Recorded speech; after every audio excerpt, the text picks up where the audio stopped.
soir d'inaugurer une manière inédite de faire hein, dans les universités populaires, puisque au lieu d'avoir un conférencier, nous allons essayer de croiser les points de vue sur un thème qui nous a semblé de toute évidence être en relation avec la question d'habiter, qui est l'utopie.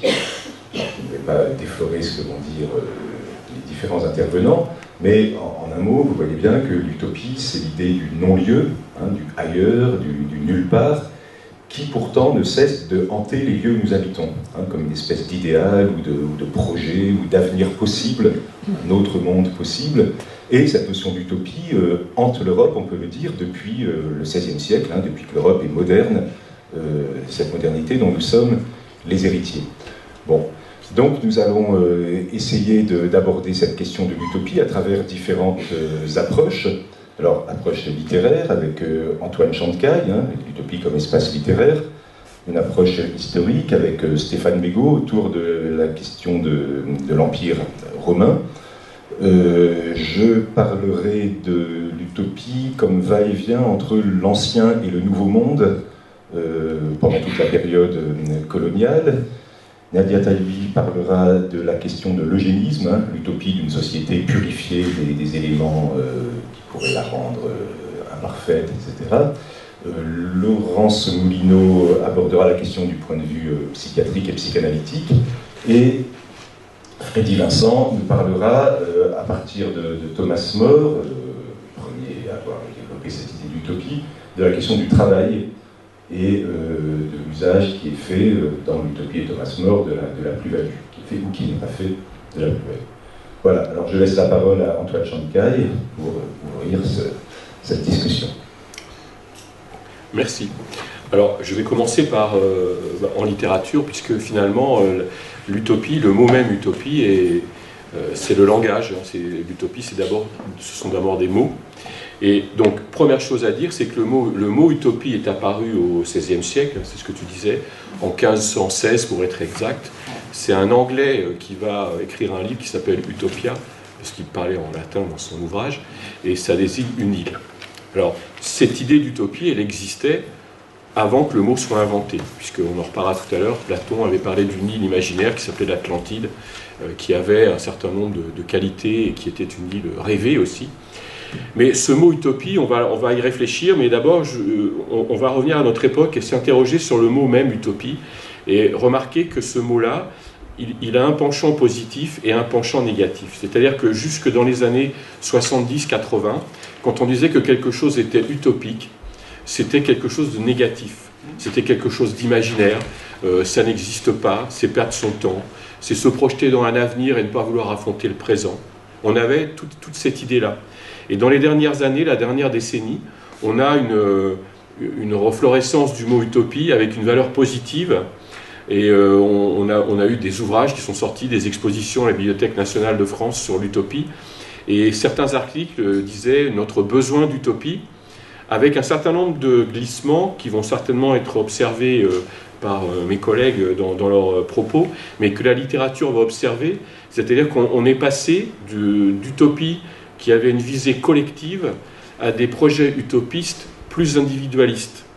C'est-à-dire que l'utopie, ça devient plutôt un projet de vie plutôt qu'un projet de société. On a ce glissement-là qui est en train de s'opérer dans la littérature. Alors je vais revenir un petit peu dans le passé, plus précisément à la naissance du mot utopie. Thomas More est un intellectuel anglais, je ne vais pas trop en parler puisqu'il va être évoqué, mais il apparaît au moment de la Renaissance. Au moment où l'humanisme, plus précisément, au moment où l'homme va occuper le centre des préoccupations. C'est-à-dire qu'on va pouvoir s'autoriser à penser le monde et à le décrire de manière centrée sur l'homme. C'est-à-dire qu'au fond, jusqu'à présent, on pensait que le monde était fait, Dieu l'avait créé tel qu'il était, qu'on ne pouvait pas y toucher, que l'homme était à sa place, et que c'était finalement de manière assez immuable.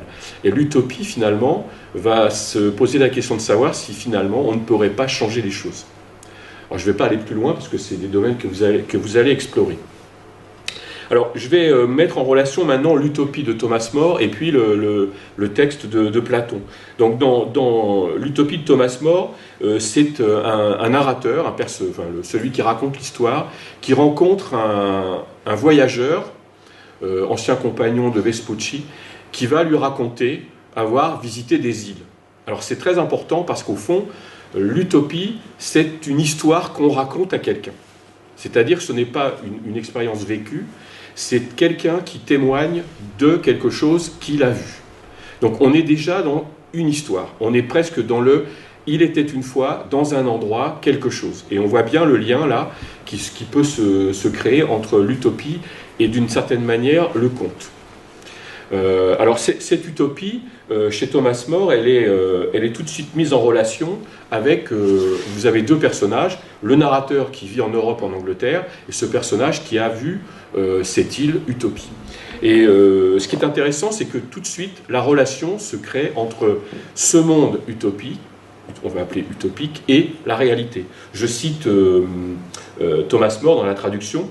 Le personnage qui raconte l'utopie s'appelle Raphaël. Voilà ce que dit le narrateur. « Je serais trop long si je rapportais ici tout ce que Raphaël a vu dans ses voyages. D'ailleurs, ce n'est pas le but de cet ouvrage. Peut-être compléterai-je son récit dans un autre livre, où je détaillerai principalement les mœurs, les coutumes et les sages institutions des peuples civilisés qu'il a visités. Sur ces graves matières, nous le pressions d'une foule de questions. Il lui prenait plaisir à satisfaire notre curiosité. Nous ne lui demandions rien de ces monstres fameux qui ont déjà perdu le mérite de la nouveauté. Des Scyles, des Sélènes, des Lestrigons, mangeurs de peuples, et autres harpies de même espèce. » Donc là, on est dans les fantasmes monstrueux de l'époque sur les îles lointaines. On en trouve presque partout. Ce qui est rare, c'est une société sainement et sagement organisée. Donc c'est ces deux mots importants, sainement et sagement organisée. À vrai dire, Raphaël remarqua chez ces nouveaux peuples des institutions aussi mauvaises que les nôtres. Mais il y a observé aussi un grand nombre des lois capables d'éclairer, de régénérer les villes, nations et royaumes de la vieille Europe. C'est-à-dire que l'utopie, telle que présentée dans l'ouvrage, il ne dit pas que c'est forcément mieux, c'est l'idéal, ce n'est pas l'idéal, mais il dit qu'il y a des défauts, parce que ce sont des hommes qui habitent ces îles, mais qu'il y a des systèmes et des lois qui permettraient d'améliorer les nôtres. Maintenant, nous allons aller chez Platon. Là, c'est un peu plus ancien, c'est au IVe siècle avant Jésus-Christ. Donc, Platon fait parler Socrate. Et dans un de ses ouvrages, je crois que c'est des élèves de Socrate qui va raconter que dans sa famille, un responsable grec, Solon, rapporte une histoire d'une île qui aurait disparu, qui s'appellerait l'Atlantide, une île qui serait au milieu de l'Atlantique. Et cette île se serait engloutie, mais aurait connu quelque chose, une espèce de système politique idéal qui finalement aurait été perdu et cette île aurait été vaincue par les Grecs. Ce qui est intéressant, c'est que l'utopie de Thomas More et l'île de Platon se situent en Atlantique et non pas en Méditerranée. Parce que la Méditerranée est déjà une mer connue. On pourrait parler d'Ulysse, qui a exploré les îles déjà. L'Atlantique, ça situe dans la littérature un monde nouveau. Donc ces îles se situent sur une terre inconnue, une mer inconnue, disons. Alors, si on fait le point entre ces deux mythes, ces deux histoires, on remarque qu'on a des récits, ce sont des histoires racontées par des témoins, donc ce sont des récits, et ce sont des récits, donc ce sont des constructions littéraires. Ça, c'est important. Donc, et c'est finalement ce qui m'intéresse, moi, du point de vue littéraire, c'est que on part d'une île où il n'y a rien, une île imaginaire, et on va imaginer sur cette île un système politique, un système social. Et si on considère la littérature, on prend une page blanche où il n'y a rien, et sur cette page blanche, on va écrire quelque chose. Et pour moi, l'utopie, si vous voulez, c'est la métaphore de la littérature, de l'histoire. Il n'y a rien, on écrit, il y a quelque chose qui signifie. Donc je pense que la vision littéraire de l'utopie, c'est ça, de mon point de vue. Alors l'autre point intéressant, c'est que ce sont des îles. Ce sont des îles. Alors l'île, elle a une valeur très particulière, c'est un monde fermé. Alors ça vient du latin insula, qui voulait déjà dire une île, mais chez les Latins, ce mot insula désignait aussi bien l'île géographique au milieu de la mer que l'île, comme on dit aujourd'hui, un îlot dans une ville. Donc l'utopie, ça peut être aussi bien une île au milieu de la mer qu'un lieu, une cité, au milieu des terres. Donc c'est intéressant de voir que les deux peuvent se recouper. Donc ce thème de l'île, on l'avait déjà rencontré dans la littérature. Par exemple, c'est le premier grand roman, c'est l'Odyssée, où Ulysse va d'île en île explorer, enfin il ne les explore pas, mais il les traverse. Et ce qui est intéressant, c'est que quand Ulysse traverse ces îles, on n'est pas dans une démarche d'utopie, puisqu'il se contente de décrire des créatures monstrueuses, mais il ne décrit pas de système de construction sociale particulière. Hein, ça, c'est un point important. Si on réfléchit maintenant davantage à cette idée de partir d'une page blanche, d'écrire des mots et de construire un monde, on est très proche de la Bible. C'est-à-dire, au départ, c'est le verbe. Il n'y a rien, je nomme, les choses peuvent commencer à exister. Et donc, quand au XVIe siècle, les écrivains de l'humaniste ou de la Renaissance ont pris cette espèce d'autorité, c'est-à-dire que je peux inventer un monde à moi, avec des mots, et ils ont fait office finalement de Dieu face à leur page blanche. Donc il y a aussi la création littéraire qui renvoie à la création du monde finalement.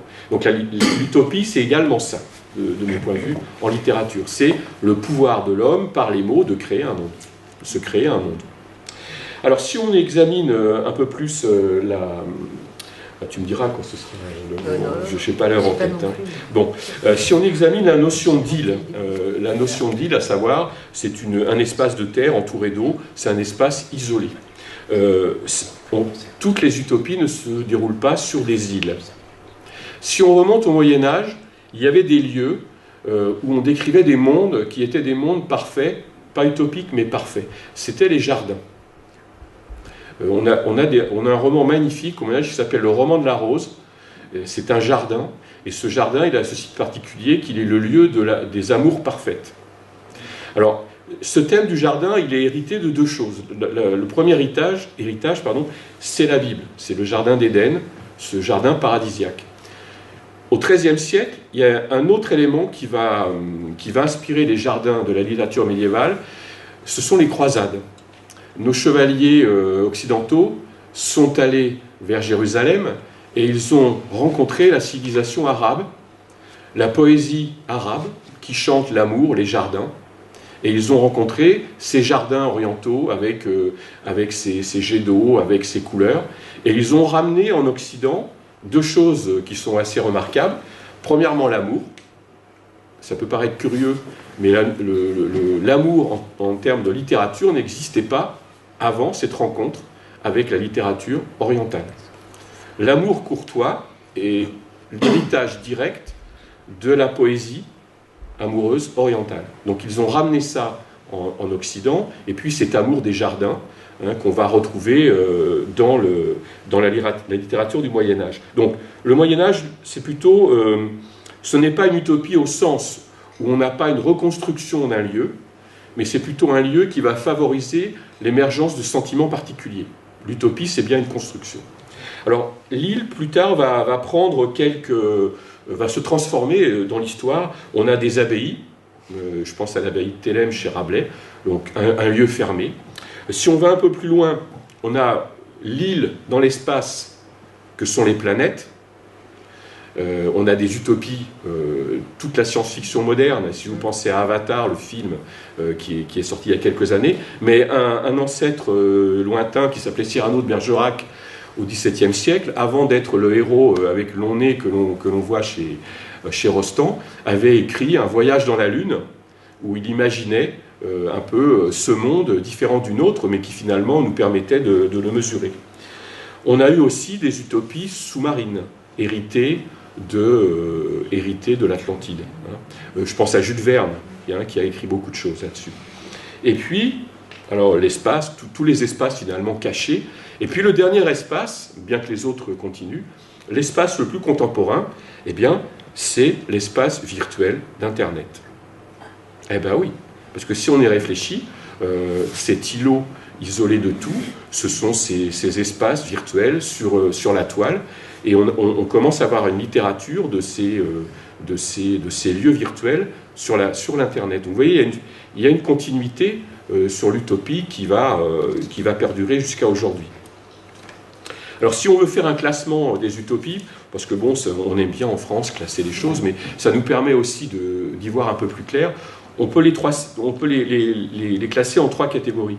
Il y a l'utopie de type social, c'est-à-dire qu'on va inventer un lieu où on va imaginer une nouvelle société. C'est par exemple Thomas More, ça peut être Rabelais dans l'abbaye de Thélème, ça peut être Voltaire dans l'Eldorado, et puis Fourier dans d'autres domaines.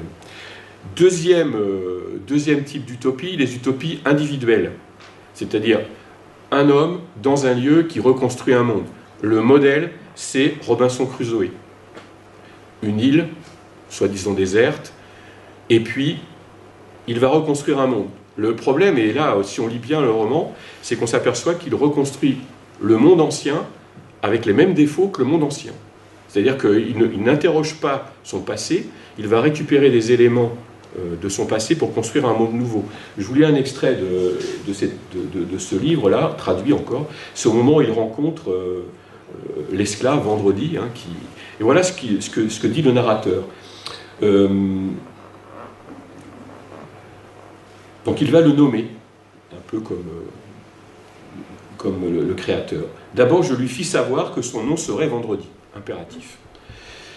C'était le jour où je lui avais sauvé la vie, et je l'appelais ainsi en mémoire de ce jour. Je lui enseignais également à m'appeler maître, à dire oui et non, et je lui appris ce que ces mots signifiaient.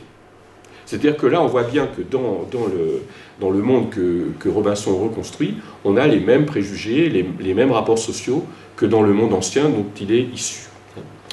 Donc là, ce qui est intéressant, c'est que dans le Robinson Crusoe, si vous voulez, ce n'est pas une utopie d'idées, je dirais que c'est une utopie matérialiste. Parce que si on regarde bien Robinson travailler, il est tout le temps en train de fabriquer des choses, de récupérer, d'exploiter la nature, de construire, de projeter. C'est un ingénieur, au fond. Et il représente bien, parce que c'est un texte de 1719, il représente bien, finalement, le libéralisme qui est en train de naître en Angleterre, et cette espèce de capacité qu'a cet ingénieur à s'approprier le monde, la nature et les êtres pour construire un monde nouveau, qui serait ancien en même temps. Et enfin, le dernier type d'utopie, ce serait un autre auteur anglais, comme par hasard, c'est 3 auteurs anglais, j'y peux rien, c'est un choix personnel, hein, mais ça me paraît éclairant, c'est Daniel Defoe dans Les Voyages de Gulliver, en 1726. Swift, pardon, non, c'est Swift, Jonathan Swift, dans Gulliver. On connaît Gulliver par les 2 îles classiques, mais il faut savoir que le personnage de Gulliver va traverser de nombreuses îles. Et en particulier des îles très très lointaines, complètement farfelues, une île volante, enfin tout ce que l'on veut.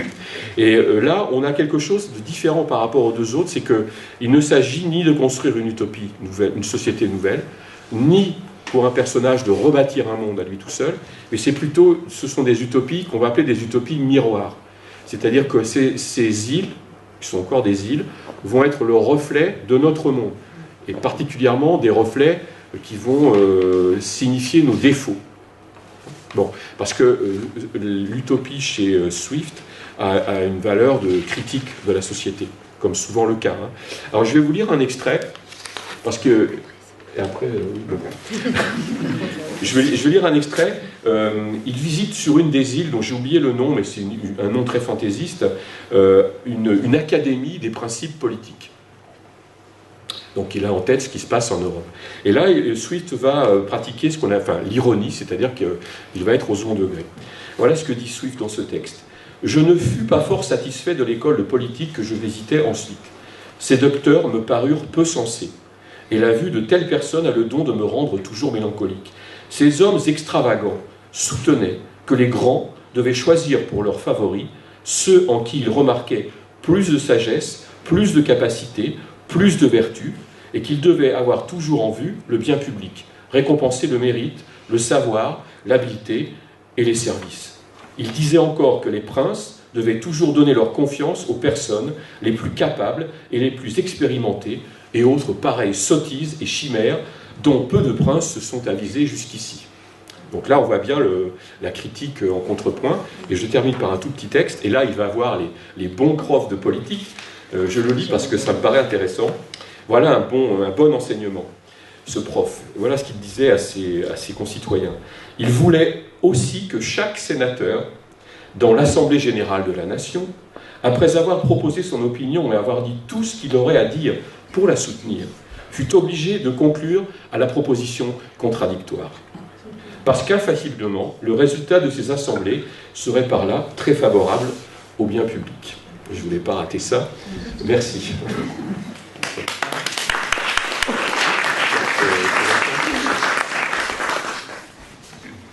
Merci Antoine. Alors je reprends sur la question de l'origine de l'utopie à travers l'œuvre de Thomas More. Alors je vais, avec le temps qui nous est imparti, je vais être obligé de faire des affirmations qui pourraient être discutables et qu'on pourra justifier dans la discussion par la suite.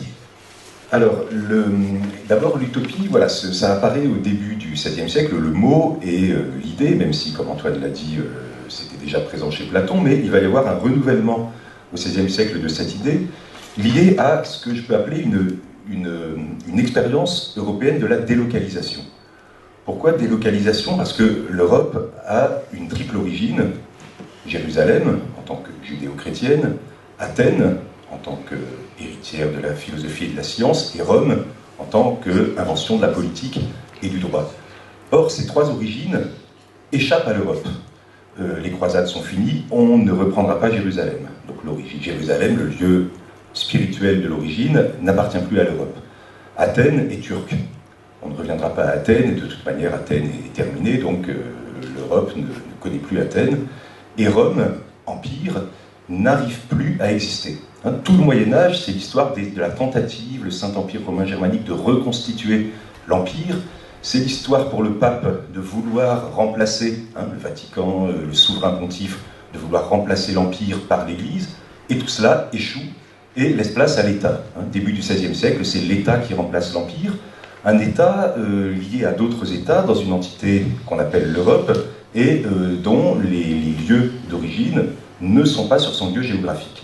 Donc, dans la mentalité européenne, il y a une expérience de la délocalisation, et la découverte du Nouveau Monde par rapport à cette expérience de la délocalisation va être une coïncidence incroyable. Comme une culture déracinée, une culture héritière d'un lieu qu'elle ne possède plus, va trouver dans le Nouveau Monde la possibilité d'un accomplissement où elle rencontre à la fois son passé, puisque le Nouveau Monde présente des peuples qui ont un mode de vie qu'on peut supposer être celui de nos ancêtres, et en même temps l'avenir. Ce qu'on n'a pas réussi à faire en Europe, pourquoi ne parviendrait-on pas à le faire dans le Nouveau Monde? C'est John Locke, le philosophe anglais, qui disait « l'Amérique, c'est notre passé et notre avenir ».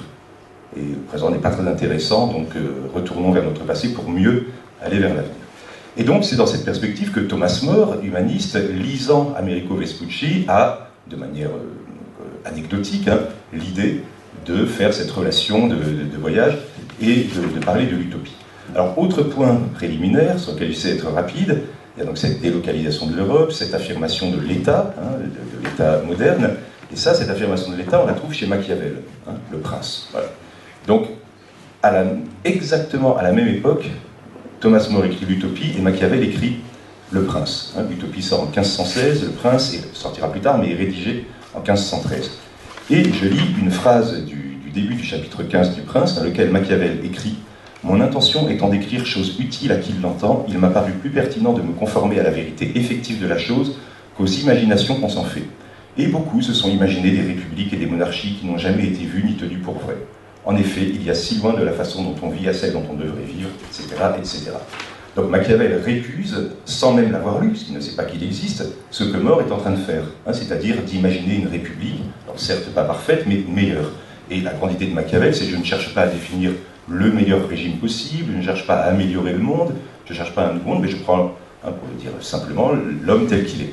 Donc en gros, c'est très schématique, mais voilà, l'utopie, ce serait l'homme tel qu'il devrait être, ou tel qu'il pourrait être, et Machiavel, le prince, c'est prenons la politique, les relations humaines avec l'homme tel qu'il est. Et vraiment, toute la pensée politique moderne, européenne, va se structurer sur cette opposition, encore schématiquement, entre l'idéalisme et le réalisme machiavélien.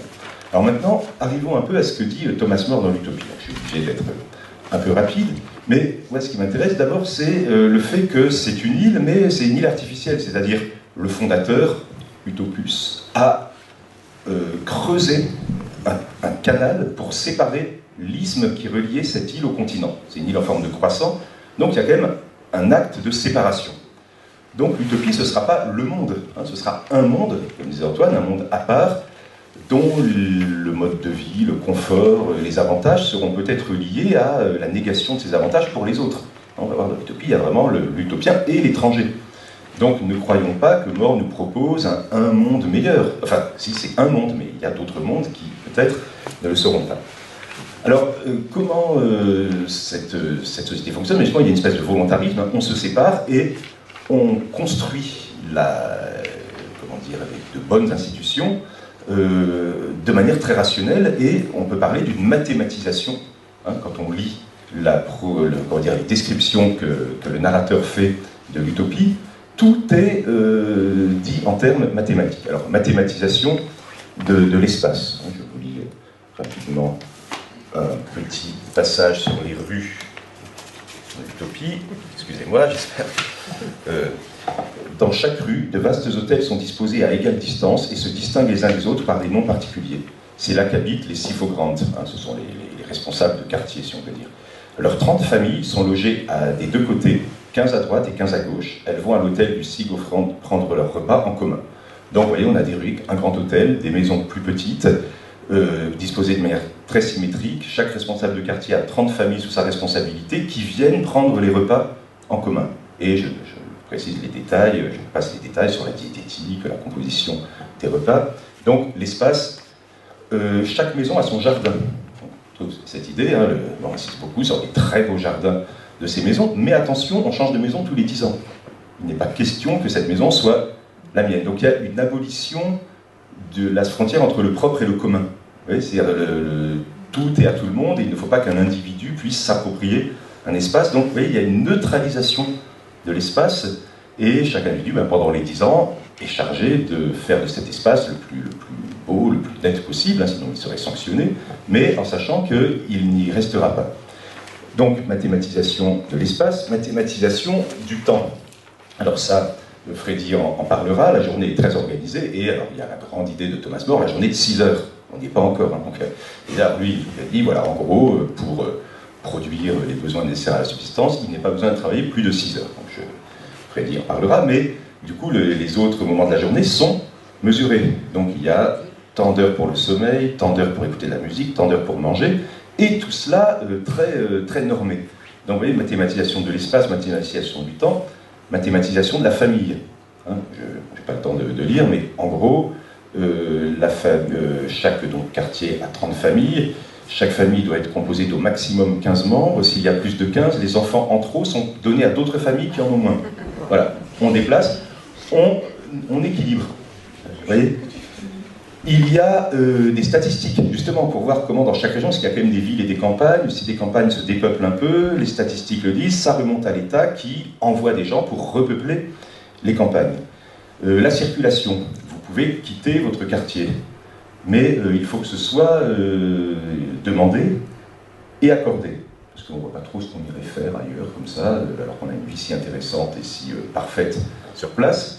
Celui qui est surpris à aller voir ailleurs sans avoir demandé l'autorisation est condamné à mort, et commué en esclavage en fait, parce que More explique qu'il vaut mieux des esclaves que des condamnés à mort, pas parce que la peine de mort est mauvaise, mais parce que l'esclavage est un supplice qui dure plus longtemps. Donc au moins ils auront bien le temps de réaliser à quel point cette horreur d'avoir... Alors j'ai trouvé ça dans la vieille édition sociale là, du Parti communiste de l'époque, il y a des notes qui citent Staline. Et quand on voit comment dans le système soviétique les déplacements étaient contrôlés, mais exactement comme More le préconise. Alors aussi, mathématisation des plaisirs. Il y a quelque chose d'épicurien chez Thomas More, donc il faut goûter les plaisirs, mais à condition qu'ils soient calculés de telle sorte que la santé, et donc la productivité et l'équilibre en ressortent. Donc éprouver des plaisirs, mais très contrôlés et très mesurés. Donc les fonctions vitales sont mathématisées. Et l'euthanasie, alors voilà, il y a à la fois des éléments de modernité, mais presque monstrueux, hein, puisque alors, les utopiens sont censés croire à la vie éternelle, la mort n'est pas très grave. Donc en gros, quand votre corps se déséquilibre et qu'il n'y a plus trop de chances qu'il retrouve un jour un équilibre, eh bien on envoie un prêtre convaincre l'individu qu'il vaut mieux dire adieu à cette vie. Donc, l'individu en question part joyeusement. Et parce que s'il est triste, s'il montre de la tristesse, sa mémoire sera souillée. Et sa famille sera mal vue parce qu'ils n'ont pas su le convaincre que... Bon, voilà, donc vous voyez ça. Alors, cette abolition du propre et du commun, comme je disais tout à l'heure, hein, on est très attaché. Alors évidemment, il y a une critique dans la première partie de l'ouvrage du début du capitalisme anglais, donc une critique très forte et intéressante de la propriété privée. Mais la propriété privée, même si la possession capitaliste peut être critiquable, c'est quand même aussi le fait qu'un individu, on l'a vu avec la question des EHPAD l'autre jour, puisse s'approprier un peu d'espace, hein, puisse dire « cela est à moi ». Et là, Thomas More, justement, abolit complètement cela, fait que l'espace est commun, les repas sont en commun, les maisons sont interchangées tous les 10 ans, et alors il a là aussi cette innovation étonnante, il dit qu'il y aura des fenêtres, des vitres en verre aux maisons. Alors à l'époque, il n'y avait que les palais, hein, qui avaient des vitres en verre, donc on dit grand progrès, mais en fait, la vitre en verre, c'est la transparence. Hein, et il y a des endroits précis où il dit chacun voyant tout le monde, les individus sont incités à être vertueux, hein, le contrôle mutuel. J'en suis à combien voilà, 2 minutes. Je vais d'aller très vite. Alors, question chez Thomas More, il y a des étrangers, alors qu'ils peuvent venir, mais enfin bon, moins on les voit, mieux on se porte. Par contre, on peut faire des échanges avec eux. Alors, comme il y a une critique, vous voyez, de l'accumulation de la richesse, on produit des biens, mais il n'y a pas de propriété privée, donc c'est l'État qui vend le surplus aux étrangers, qui récupèrent des richesses, mais attention qu'il ne les met pas en circulation. Hein. Le peuple utopien n'a pas besoin d'argent, l'or sert de pot de chambre. Bon, pareil. Par contre, il y a quand même des réserves d'or, parce que les étrangers qui ne sont pas vertueux aiment tellement l'or que si on peut les acheter parfois, ce serait pas mal. Et quand on fait la guerre, eh bien, on la fait faire par des étrangers. Et le narrateur a cette phrase incroyable, il dit « car il vaut mieux faire mourir des étrangers que des utopiens ». Et puis on peut payer quelqu'un pour assassiner son chef de l'État, parce que si ce chef d'État est menaçant pour la paix, eh bien utilisons la trahison de ses propres sujets pour éviter des morts utopiens. Bon, il parle d'un peuple qui s'appelle les Apolètes. Alors là c'est incroyable, les Apolètes sont un peuple vraiment très méprisable, mais ils font bien la guerre. Alors là c'est pratique, on les paye pour faire la guerre, comme ça ils font la guerre pour nous, et comme ils meurent à la guerre, ben, on extermine un peuple nuisible. Donc c'est très bien, les Apolètes vont disparaître à force de faire la guerre. Esclavage. Les étrangers capturés à la guerre sont esclaves et les délinquants sont réduits à l'état d'esclaves. Et que font les esclaves? Par exemple, les femmes sont nourrices, les hommes sont bouchers, parce que quand même tuer des animaux, c'est alors moi, il y a quelque chose de très moderne, hein, il pense à la condition animale, Thomas More. Donc tuer les animaux c'est quelque chose de vil, donc laissons-le faire. Donc les bouchers sont des esclaves. Bon. Et ainsi de suite. Donc vous voyez, par là, c'est-à-dire que ce que je voulais signaler, c'est qu'il y a un dedans qui est, alors on peut critiquer, mais qui est plutôt connoté positivement, mais ce dedans n'existe qu'à condition qu'il y ait un dehors sur lequel, voilà, si on abolissait la différence entre le dehors et le dedans, l'utopie ne pourrait pas fonctionner. Bon. Et en fait, alors si je peux prendre 2 minutes, cette utopie qui a été, stimulée dans l'esprit de More par la question du Nouveau Monde, a immédiatement fait écho. Vous avez entendu parler de la manière dont Las Casas, hein, l'espagnol, qui le premier a condamné de manière magistrale l'extermination et la réduction de l'esclavage des Indiens par ses propres compatriotes. Las Casas, en 1516, qui avait lui-même été possesseur d'esclaves et qui avait eu une espèce de crise de conscience, en 1516, écrit pour le roi, qui est encore pour le futur Charles Quint, un remède contre la destruction des Indes, et il propose une nouvelle forme de colonisation inspirée de Thomas More. Alors, je vais juste terminer là-dessus, si je retrouve mon petit papier. Voilà, donc les Indiens ne seront plus mis sous la tutelle d'autorités civiles qui sont trop mauvaises, mais sous la tutelle de prêtres vertueux. On les mettra dans des villages au centre desquels il y aura une église, un orphelinat, un dispensaire, une cantine. Donc on a exactement la description de Hobbes. Les temps de travail et de repos seront fixés afin de permettre à tous une vie harmonieuse et équilibrée. On va faire venir des familles espagnoles à qui on attribuera 5 Indiens par famille, donc vous voyez, tout est très chiffré. Comme ça, elles apprendront par leur bonté, ces Indiens, à être peu à peu civilisés et à devenir croyants. Donc ces Indiens deviendront du coup productifs et pourront partager le fruit du travail commun avec les autres. Et les Indiens seront informés que la couronne proclame leur liberté, donc il n'y a plus de servitude, et il faudra leur expliquer qu'ils sont libres et doivent être traités en hommes libres. Donc, apparemment, tout va pour le mieux dans le meilleur des mondes, c'est le cas de le dire, mais néanmoins, dit Las Casas, et là c'est la seule chose qui entache son œuvre, c'est que quand même pour les tâches, comme ces Indiens seront devenus l'égaux des Espagnols, il faudra quand même toujours faire des tâches subalternes, donc on pourra faire venir des Africains. Et c'est là que commence la légitimation de la traite au nom de l'égalité des Espagnols et des Indiens. Comme s'il y avait une espèce de fatalité qui fait que dès qu'on produit une communauté appréciable, cela ne peut se faire qu'au prix d'une séparation entre le dedans et le dehors. Alors je voulais indiquer d'autres exemples d'utopie du Nouveau Monde, mais j'en reste là. Merci. Oui, oui. Merci beaucoup. Merci.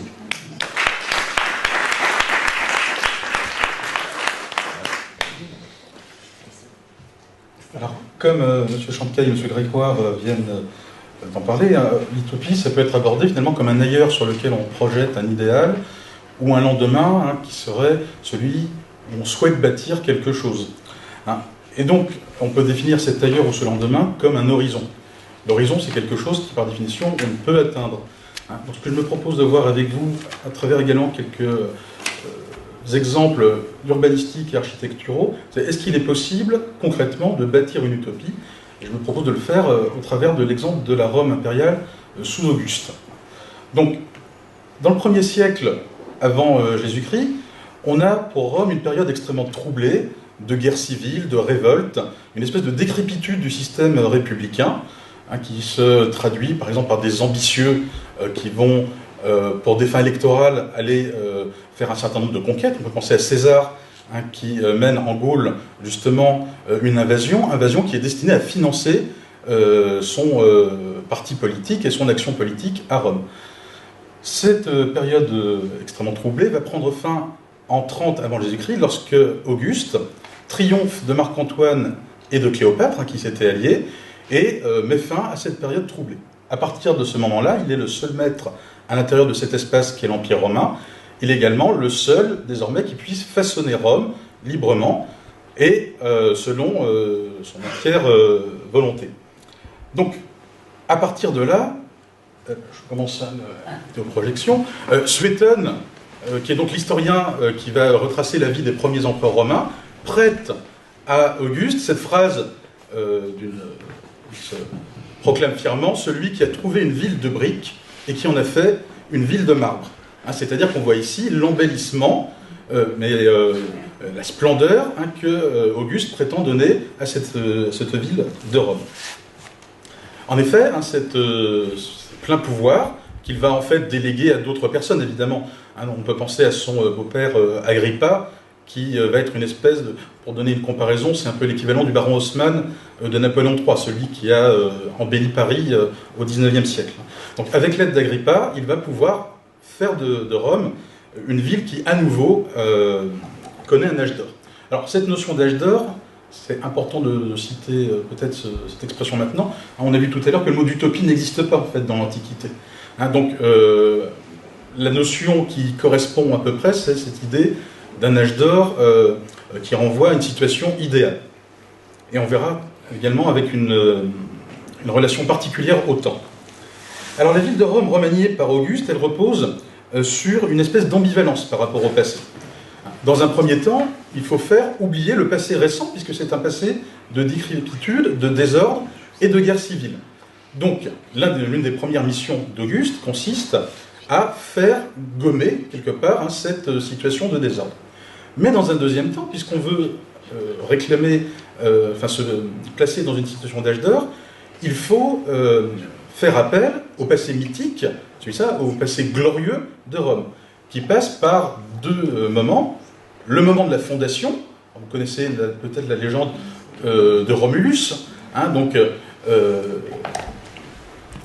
Romulus, ici, aurait tracé donc la ligne originelle de Rome, celle qui apparaît en jaune ici, hein, qu'on appelle le pomerium. Alors la légende indique qu'il a pris un soc et puis qu'il a tracé un sillon et qu'il aurait menacé de mort toute personne qui oserait le franchir.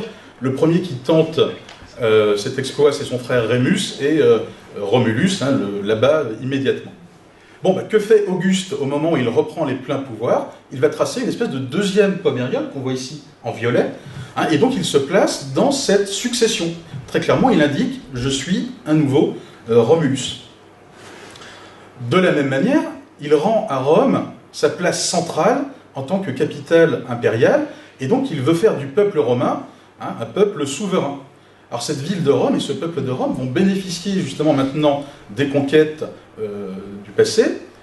Par exemple, l'administration de Lanone va garantir une distribution gratuite de blé à tous les citoyens romains, donc blé qui arrive sur le port d'Ostie en provenance des provinces, particulièrement l'Afrique du Nord et la Sicile, mais également provenant de la propriété privée de l'empereur qui est l'Égypte. Car au moment de la victoire d'Auguste, celui-ci s'est emparé de l'Égypte comme butin, et c'est devenu une propriété. Les sénateurs romains n'ont pas le droit d'entrer en Égypte, car c'est un domaine privé de l'empereur. Donc on voit ici comment les citoyens romains deviennent un peuple particulièrement choyé. Cette rénovation de la ville de Rome va aussi s'accompagner d'une refonte du système d'égout, par exemple, donc c'est aussi une rénovation pratique, hein, et donc on a cette idée de la construction d'une ville idéale. Mais en fait, en faisant mine de mettre le peuple romain et Rome au centre du monde, c'est Auguste lui-même qui se donne la place de choix, la place d'honneur. Hein, et évidemment, il ne va pas s'oublier dans cette refondation. Alors j'aimerais étudier avec vous un ensemble architectural particulièrement parlant que vous allez découvrir ici. Alors au nord de Rome, vous voyez peut-être le mausolée d'Auguste.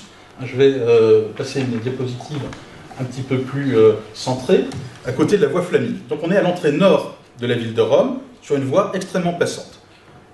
À cet endroit, on va construire 3 monuments. Alors ici on ne voit pas très bien, je vais passer directement à la petite maquette. 3 monuments, c'est une maquette qu'on peut trouver réalisée par les archéologues à Rome. Hein. Au fond, donc, le mausolée d'Auguste. Au premier plan, un cadran solaire. Et à droite du cadran solaire, un édifice religieux qui est le Temple de la Paix. Le cadran solaire est composé d'un obélisque évidemment égyptien. Donc ici, c'est un rappel très net de la victoire. C'est un objet qu'on a arraché à l'Égypte et qui va être utilisé donc comme aiguille, comme demande, hein, du cadran solaire.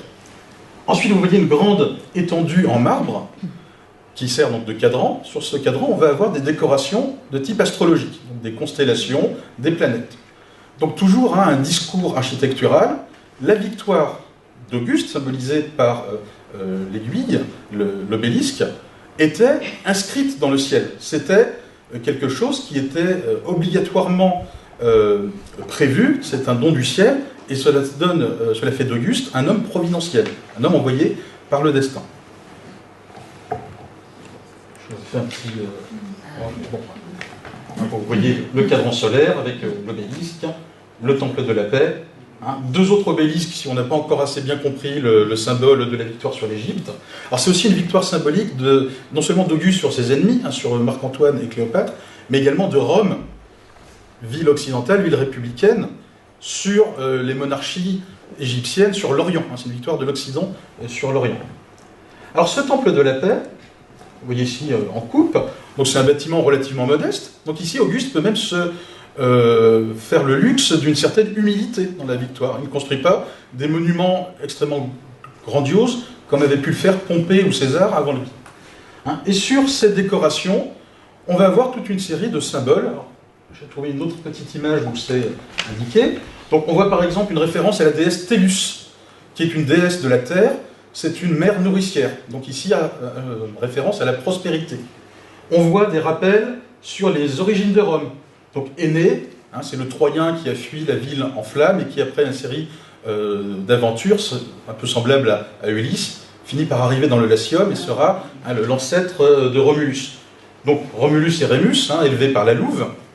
Et puis, à l'arrière, on a une allégorie de Rome, représentée sous les traits d'une femme assise en armes. Donc ça veut dire que la paix que Auguste offre à la ville, ce n'est pas une paix de faiblesse. Hein, c'est une ville qui est prête C'est un peuple qui est prêt à reprendre les armes s'il est menacé. Donc on est quand même dans la vigilance et dans la force. Et sur les côtés, des processions.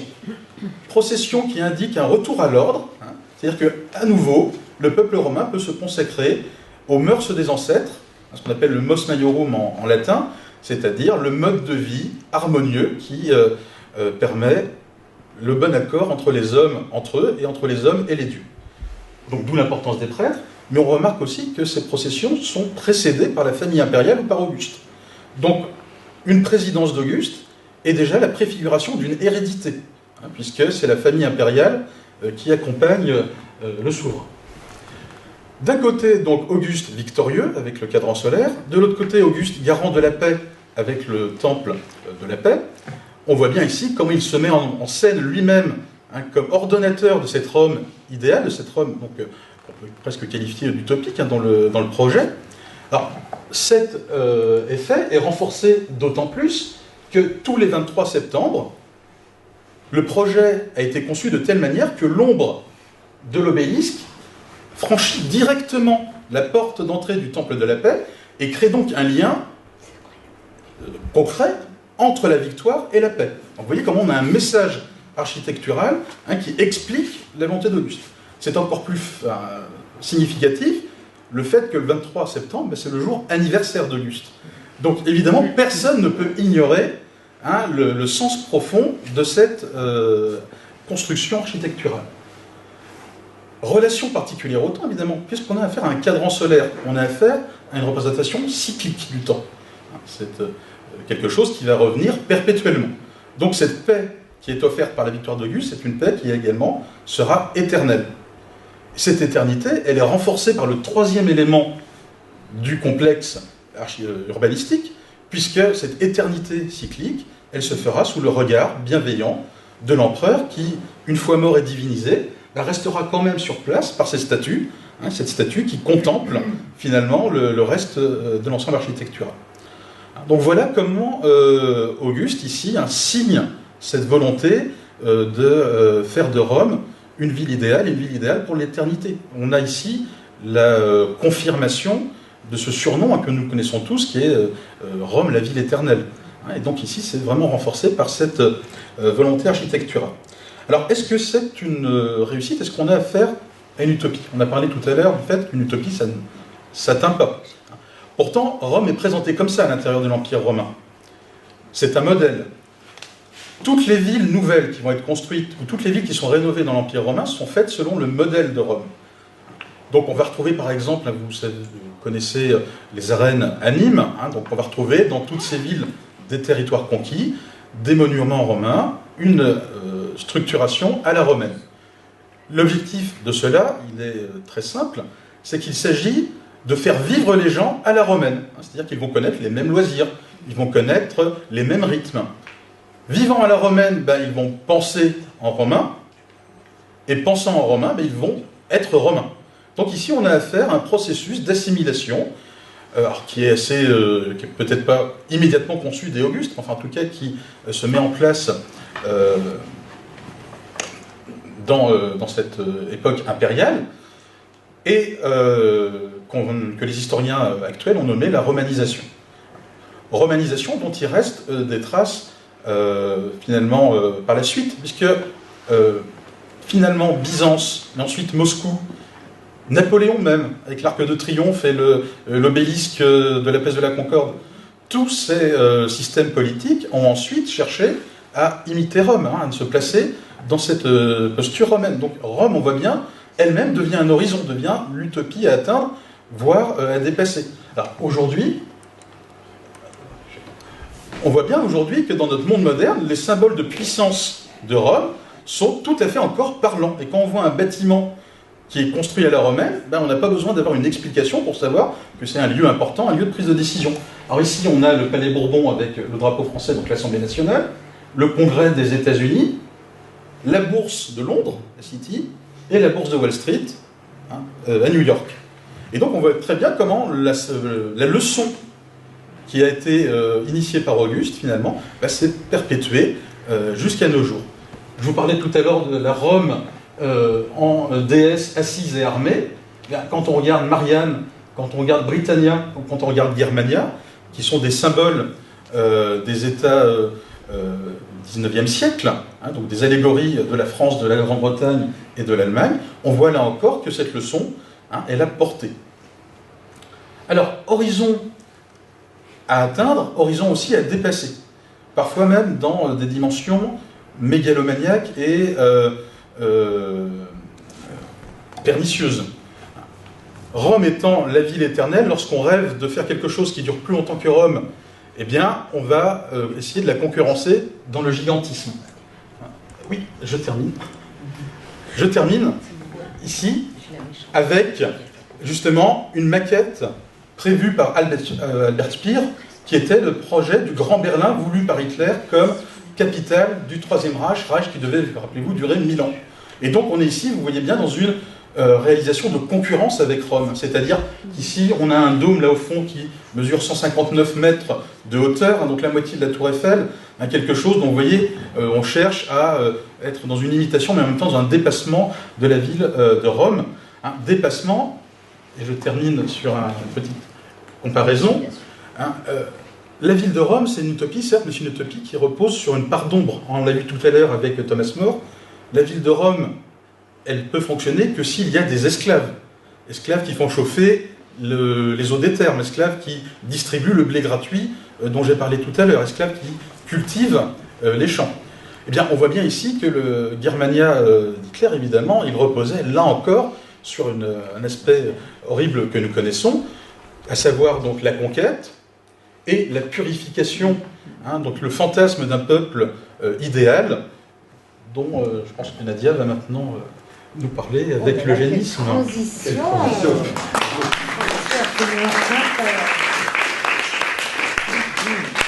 Qui va tenir la montre pour moi? Ah ben je fais. D'accord. On continue. Ça va, je vais manger.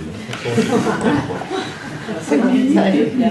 Mais ils vont se manger. Les 8, tu as déjà perdu 10 secondes. Ok, bon, j'y vais. Donc effectivement, donc, moi je vais aborder la question d'utopie de manière totalement différente, quoique, puisque différente au sens où il a été beaucoup question d'espace, y compris l'espace littéraire. Et là, moi, ce que j'avais envie d'aborder, c'est la question de l'eugénisme. C'est la question, en fait, de la transformation du vivant, ou le rêve, en fait, d'une transformation du vivant telle que nous serions tous des êtres absolument bons dans une société bonne. Donc, puisque, en fait, l'eugénisme prend ses racines, en fait, dans une espèce de confusion qui apparaît d'abord à la fin du XVIIIe siècle et qui grandit au XIXe siècle, une confusion entre la dimension biologique de la vie et sa dimension sociale. Alors, confusion au départ, comment dire, une confusion pratique quasiment, puisque Darwin, qui n'est pas l'inventeur de l'eugénisme, mais qui est celui qui comment dire, diffuse de la manière la plus pratique, la plus efficace et la plus efficiente la question de l'évolutionnisme, donc qui va lui s'intéresser aux petites bêtes en fait, qui va s'intéresser de près aux pigeons notamment, puisqu'il élève des pigeons. Darwin en fait, pour penser l'évolution des espèces, lorsqu'il écrit l'origine des espèces en 1859, il a d'abord énormément travaillé avec des éleveurs anglais et il a beaucoup travaillé sur la sélection artificielle. Donc ce qui signifie que, en fait, il y a d'emblée, pour les penseurs,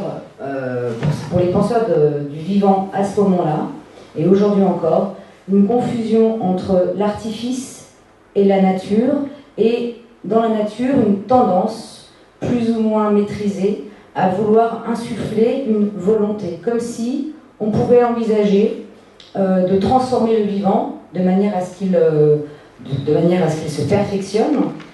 Et certains vont jusqu'à imaginer que la nature elle-même, après tout, fait bien les choses. Alors, je vais essayer de dire les choses plus clairement et rapidement. Donc, confusion entre la sélection naturelle et la sélection artificielle chez Darwin, ce qui signifie aussi que Darwin, en fait, va s'appuyer dans l'origine des espèces dès lors qu'il parle des vivants, donc des animaux, des fossiles, des êtres humains, aussi des vivants en général. Il s'appuie aussi sur un autre anglais, décidément ces anglais, Malthus, un économiste, qui lui a écrit quelques années avant lui la théorie de la population, où il a une thèse qui va s'avérer extraordinairement efficace, mais je n'ai pas dit juste mais efficace, qui est la suivante. Les populations se multiplient, elles croient géométriquement, tandis que la nourriture, elle, s'additionne.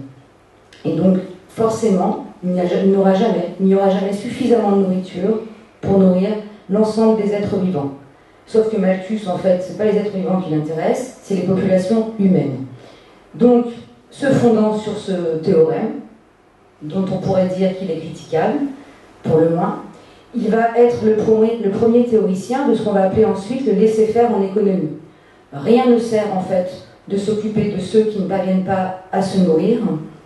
Il faut même, pour que la société s'enrichisse, permettre aux plus riches de s'enrichir, et aux plus pauvres, ma foi, qui fassent ce qu'ils peuvent. En gros, je caricature à peine, je suis même en dessous du texte. Quant à Darwin, lui, Darwin, en fait, j'aime bien Darwin.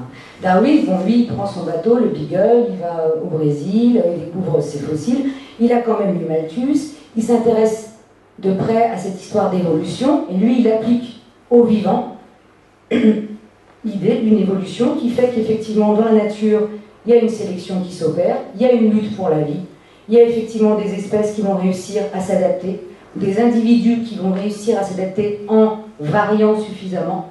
Et s'adapter pour un individu, c'est se reproduire. Un individu, pour lui, c'est une tortue, c'est un poisson, voilà. Darwin s'occupe donc des espèces vivantes. Et surtout, il insiste à de multiples reprises dans l'origine des espèces, parce qu'il n'est quand même pas bête, Darwin, il sait bien ce qu'on va en faire de sa théorie. Donc il dit, attention, la nature agit au hasard.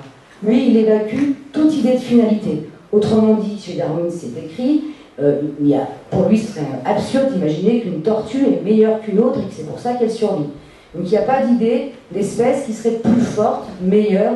Il n'y a pas de plan de la nature, il évacue tout ce qu'on appelle en épistémologie le finalisme. C'est-à-dire tout ce qui nous ferait expliquer que la nature fait bien les choses. Sauf que Darwin écrit dans un siècle où en fait existe une préoccupation que d'ailleurs vous avez décrite tous, une préoccupation relative à l'organisation de la société, et donc au XIXe siècle, où on est préoccupé par la maîtrise, la conception d'un ordre social qui serait, plus propre, plus débarrassé de tout ce qui peut en fait faire que notre société n'est pas totalement conforme, hygiéniquement bien faite.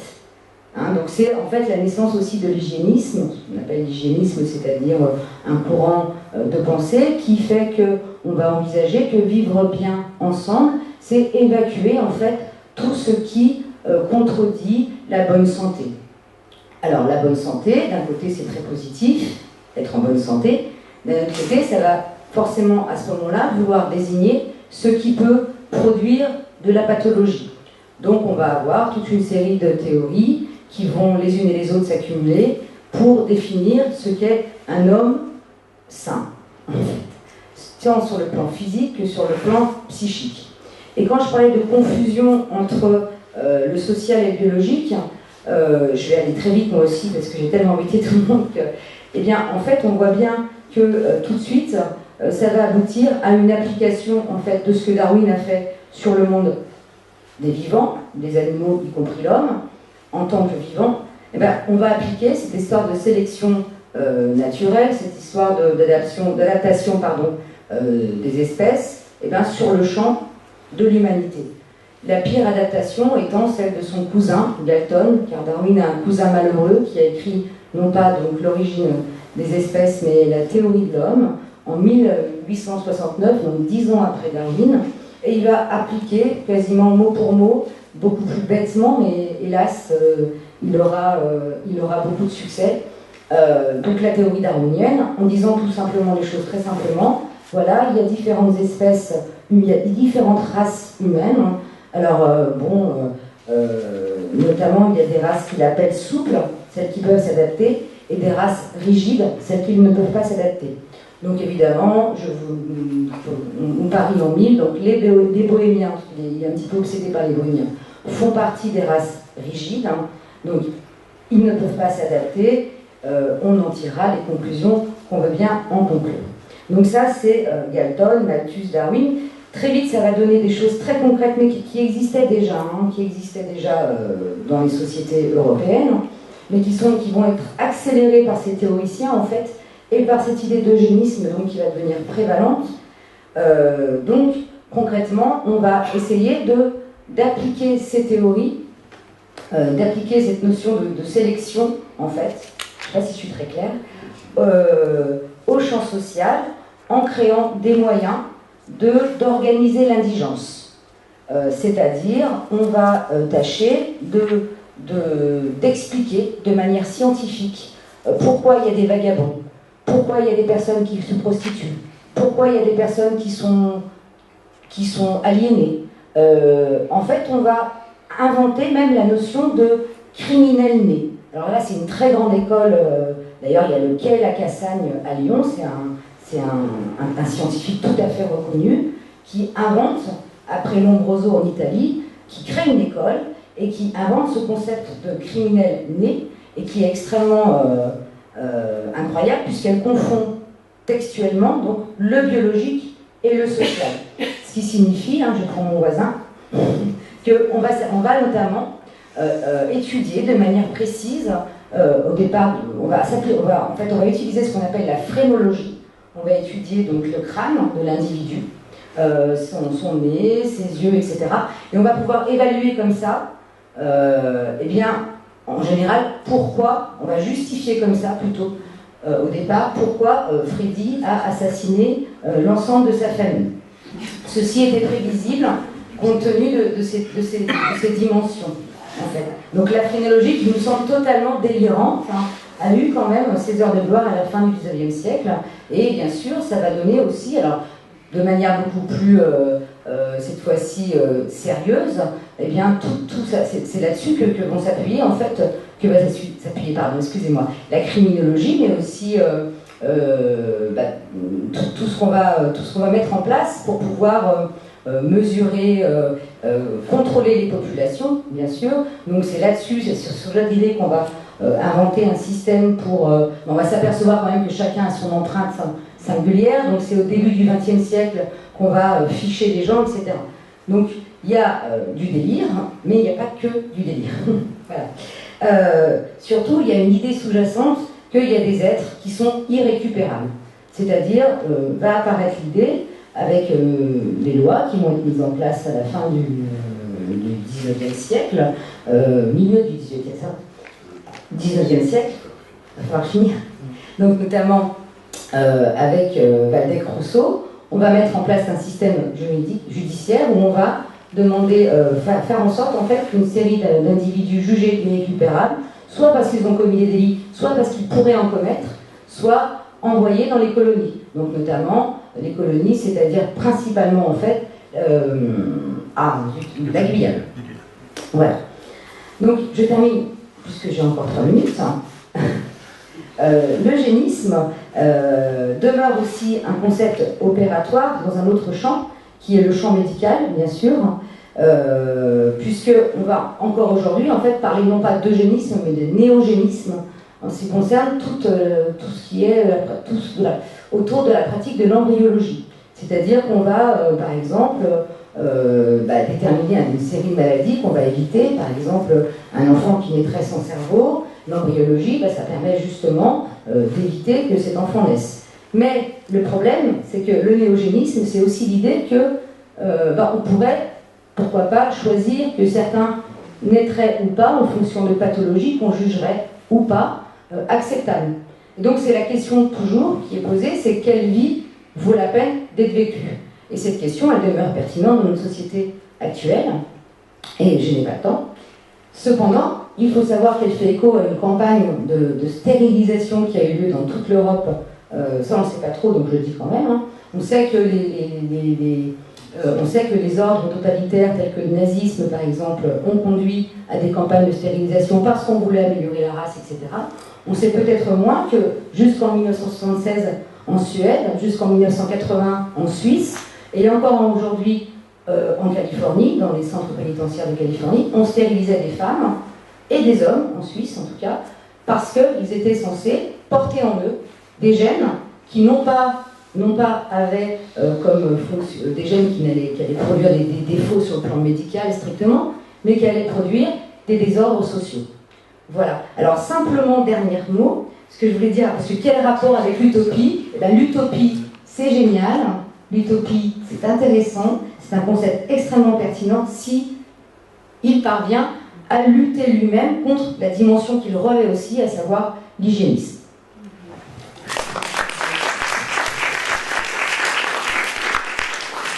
Merci. Alors, moi, j'ai préparé quelque chose de trop long, donc je vais cibler.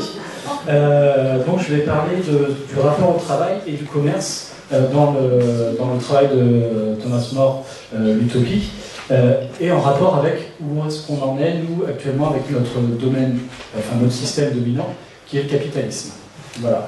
Donc, pour présenter un petit peu le travail de Thomas More, lui nous dit directement, pour commencer, dès le début, il nous dit, je vais lire un peu des textes là pour mettre en introduction, que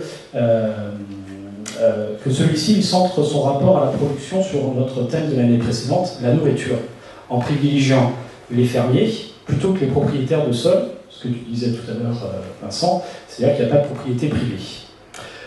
En effet, il y a un art commun à tous les utopiens, entre les hommes et les femmes, et dont personne n'a le droit de s'exenter, c'est l'agriculture. Donc, tous au sein de cette société vont faire 2 années en agriculture. Une première année où ils vont apprendre, et la deuxième année, ils vont être les professeurs pour le groupe suivant. D'accord ? Ils vont sortir de ce système-là, et après vont intégrer la société, et vont réaliser d'autres emplois qui, en l'occurrence, sont très régulés, dans le sens où il y aura un tisseur de laine, de lin, un maçon, un potier, d'autres personnes qui travaillent dans le bois ou les métaux. Voilà, donc tout ça dans l'objectif à subvenir aux besoins, on va dire primaires. Hein, voilà. Entre l'agriculture et tous ces métiers qui nous permettent de vivre, construire des maisons, préparer des plats pour le potier et autres choses. Hein. Bon, il faut remettre dans son contexte, on est quand même au XVIe siècle, en 1500 et des brouettes. Donc voilà, c'est avec ce système-là que ça fonctionne à l'époque. Donc pour l'organisation du travail, il y a quand même un contrôle du travail par des syphograntes. Ce sont des magistrats qui veillent à ce qu'il n'y ait pas de oisiveté pendant les heures de travail. Et les heures de travail, il y a 6 heures de travail. Hein, donc il y a 3 heures le matin, 2 heures de repos. Après-midi, il y a 2 heures de repos. Alors, donc je reprends 3 heures avant midi, puis dîner. Après-midi, 2 heures de repos et 3 heures de repos. 3 heures de travail, pardon, puis souper. Voilà comment on va organiser une journée d'un travailleur. Tout le temps qui lui reste est libre et il est là pour que tout le monde l'utilise à sa guise, que ce soit dans l'épanouissement personnel par la lecture, l'art et autres, ou au repos. Ou bien, s'il le souhaite, il peut continuer à travailler. D'accord ? C'est libre à chacun. Ce temps-là est libre pour chacun. Donc, ainsi, il conclut comme ça, ainsi tout le monde, en utopie, est occupé à des arts et à des métiers réellement utiles. Le travail matériel y est de courte durée, et néanmoins, ce travail produit l'abondance et le superflu. Hein, sachant que tout le monde travaille, hommes et femmes. Hein. Le but des institutions sociales, en utopie, est de fournir d'abord aux besoins de la consommation publique et individuelle, puis de laisser à chacun le plus de temps possible pour s'affranchir de la servitude du corps cultiver librement son esprit, développer ses facultés intellectuelles pour l'étude des sciences et des lettres. C'est dans ce développement complet qu'il faut consister le vrai bonheur. Pas mal. Oui. Donc là je saute, mais alors maintenant je vais passer à ce qui se passe maintenant. Oui. Hein, où est-ce qu'on en est? Donc pour aller assez rapidement, non mais j'essaie de réfléchir à ce que j'enlève. C'est intéressant en plus de ce que je dis là, parce que j'enlève quelque chose à une production. Alors que dans le monde capitaliste actuel, dans la production qu'on réalise, on rajoute quelque chose. C'est ce que Marx dit, il y a la plus-value. Voilà. Et cette plus-value-là, elle n'est pas anodine, puisqu'elle crée une reproduction à l'infini. D'accord? C'est-à-dire qu'on va toujours chercher du plus, du plus, du plus, du plus, du plus, du plus. Et donc on produit toujours des produits, enfin des objets. Hein, on est là, on achète une voiture, on va recréer une autre voiture qui sera encore plus performante que la précédente et ainsi de suite. Et tous ces objets-là, à l'infini, ben, qu'est-ce qu'on en fait, nous, réellement, à part les consommer? Et eh bien, c'est ce que nous dit un petit peu Jacques Lacan. Bon, je nomme comme ça parce que j'en ai pas mal utilisé. Ça suffit à ce que ce marché... ça marche comme sur des roulettes. Ça ne peut pas marcher mieux, mais justement, ça marche trop vite. Ça se consomme, ça se consomme si bien que ça se consume. D'accord? Donc voilà, c'est qu'à un moment donné, le système dans lequel on est, pour Jacques Lacan à l'époque, dans les années 60-70, il dit que ça va se consumer. Mais en fait, il semblerait que non, parce que ça continue toujours. Mais nous, notre rapport en tant que sujet de ces objets-là, eh bien, c'est à l'heure. C'est-à-dire qu'on va acheter, pour Lacan, hein, et en rapport avec Marx, le travail de Marx, on va acheter sans arrêt et faire fonctionner le capitalisme. Mais ces objets-là, c'est des objets, ce que Lacan dit, c'est des objets de la plus-value en toc. C'est-à-dire que c'est des objets qui ne vont jamais nous satisfaire réellement. C'est pour ça qu'on en réachète d'ailleurs, hein, qu'on va en reconsommer. On passe de producteur-consommateur pour son producteur-consommateur indéfiniment. Voilà. Donc, ce qui fait qu'on est dans une jouissance qui est là avec ces petits objets. On essaie d'atteindre une certaine jouissance qu'on n'aura jamais. C'est du leurre. Voilà. C'est quelque chose qu'on a qui peut même nous mettre même à mal, puisque ça peut nous rendre fous, voire hystériques, voire violents quand il y a du manque. Hein, c'est ce qui se passe quand il y a les soldes. On le dit souvent, oh, j'étais au solde, c'était l'hystérie. Bon, l'hystérie, c'est quand même du côté du pathos, hein, de la pathologie. On peut être violent. En ce moment, l'incivisme, quand vous allez chercher de l'essence, on le subit. Il y en a quelques-uns ou quelques-unes qui on peut le subir. Vous voyez? Donc tous ces objets-là, ils nous font perdre un peu notre essence en tant que tel. Sans jeu de mots. Donc, pour continuer là-dessus, c'est un circuit pulsionnel sans point d'arrêt. C'est une course infinie, voire même indéfinie, car pensant que le sujet, alors là c'est un peu plus technique, est non divisé, c'est-à-dire qu'il est ultérieurement définissable par un discours scientifique, c'est-à-dire les statistiques par exemple, et donc que la lumière est faite sur son désir et que celui-ci ne souhaite que consommer des objets lui permettant de le parfaire, de le compléter. Et là, je rejoins un petit peu Nadia avec l'eugénisme. C'est-à-dire qu'à un moment donné, on est aussi en train de créer des objets pour nous compléter. Alors ça va être toutes les nouvelles technologies. Hein. Et là, on est en train de nous les vendre aussi. En train de dire, ben ça, c'est un bien pour vous. Alors c'est un côté scientifique. Hein. Le capitalisme a cette capacité-là à intégrer le discours scientifique comme une vérité. Et nous, on subit cette vérité-là. Voilà donc ce que je voulais en dire. Pour le moment, est-ce que j'ai un peu de temps? Non, je suis bien, je suis pas mal. Encore 3 minutes, donc ce qui m'amène à conclure. Voilà.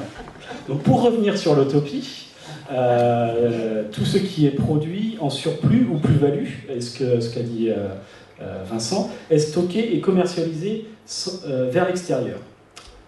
Je cite, l'île est toujours approvisionnée pour 2 ans. dans l'incertitude d'une bonne ou mauvaise récolte pour l'année suivante. On exporte à l'extérieur les derniers superflus, tels que le blé, miel, laine, lin, bois, etc. Et la 7e partie de ces marchandises est distribuée aux pauvres du pays que l'on exporte, ou l'on exporte, pardon. C'est pas les pauvres qu'on exporte, c'est les produits. Le reste est vendu à un prix modéré. Ce commerce fait entrer en utopie non seulement les objets de nécessité, le fer par exemple, mais encore une masse considérable d'or et d'argent qui peut être utilisée à d'autres escients, comme l'a noté Vincent. Et Vincent nous précise aussi, que je me permets de reprendre, que tout est sous condition des mathématiques. Si je vous rappelez bien, c'est ce qu'il a noté, en disant que tout est sous contrôle de ces mathématiques. Mais les mathématiques étant une science, est-ce qu'on peut se permettre de dire qu'une science peut contrôler notre jouissance? Puisque c'est là la question du sujet en tant que tel, et ce que je disais par rapport au capitalisme.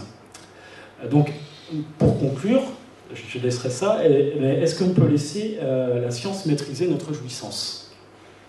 Voilà ce que je voulais dire.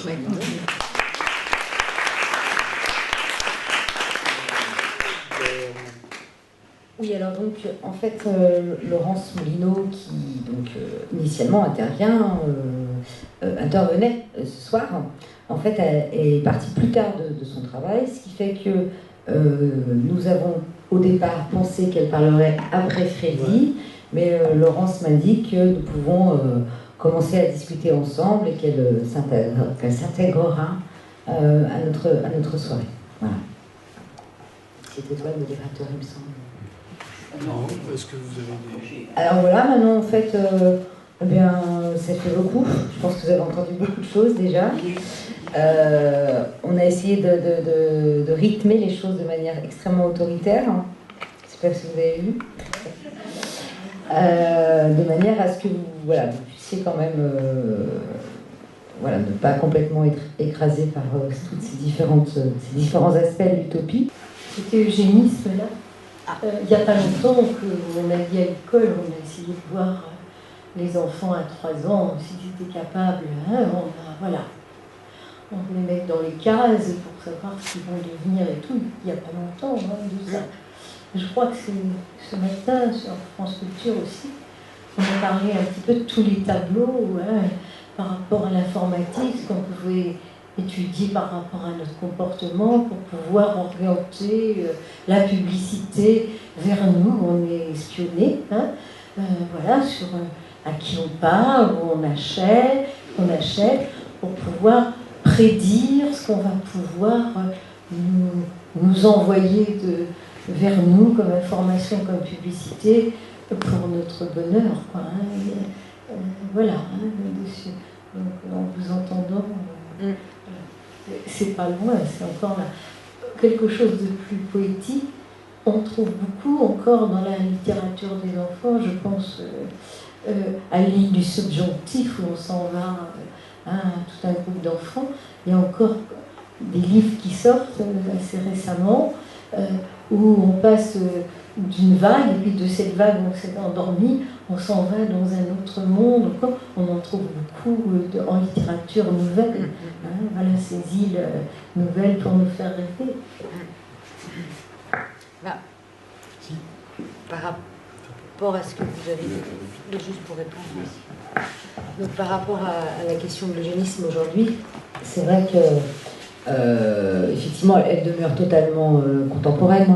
Effectivement, alors il y a tout ce qu'on peut appeler science du comportement, mais très concrètement, l'idée de modifier le corps, par exemple, pour le rendre plus performant, l'idée aussi de ce qu'on a débattu avec M. Billet, en effet, se séparer un petit peu comme ça de tout ce qui dysfonctionne dans la société, oui, c'est extrêmement présent. Alors, ce qui est catastrophique dans l'eugénisme, c'est que, en fait, on veut faire sortir, au lieu de s'évader comme les enfants, etc., on veut faire sortir du corps, comme si nous étions tous un corps, en fait. La société sera un corps, un organisme, et puis il faudrait dégager tout ce qui pourrait nous rendre un peu moins performants. Je voudrais rajouter qu'il y a 30 ans, si on nous avait dit que la sécurité sociale nous monitorerait en voulant connaître notre rythme cardiaque, le taux de glucose dans le sang, etc., on aurait hurlé. Aujourd'hui, on nous vend ces objets très coûteux qui vont le faire et on accepte de le faire par nous-mêmes, en fait. Donc, ces fameuses montres connectées, tous ces systèmes connectés qui sont commercialisés, c'est bien de cela dont il s'agit, sauf qu'on va le payer. C'est nous qui allons les acheter. Et par rapport à ce que tu disais sur l'eugénisme, on fait un peu de provocation, sur les maladies que l'embryologie pouvait détecter pour permettre de savoir si on voulait avoir ou pas un enfant. C'est de la provocation. Je me rappelle qu'en Chine, par exemple, au moment des lois sur l'enfant unique, eh bien, dès lors que les Chinois ont eu accès au contrôle prénatal, eh bien, on a fait des sélections d'enfants. Et en particulier, on a sélectionné les garçons au profit des filles. Ce qui fait qu'aujourd'hui, on a un déséquilibre démographique. Donc la loi vient d'être assouplie, mais on a bien s'arrangé, c'est-à-dire la sélection, et tu parlais de la Californie, le mythe de la sélection de l'enfant aux yeux bleus, sur catalogue, on est aussi plein dedans.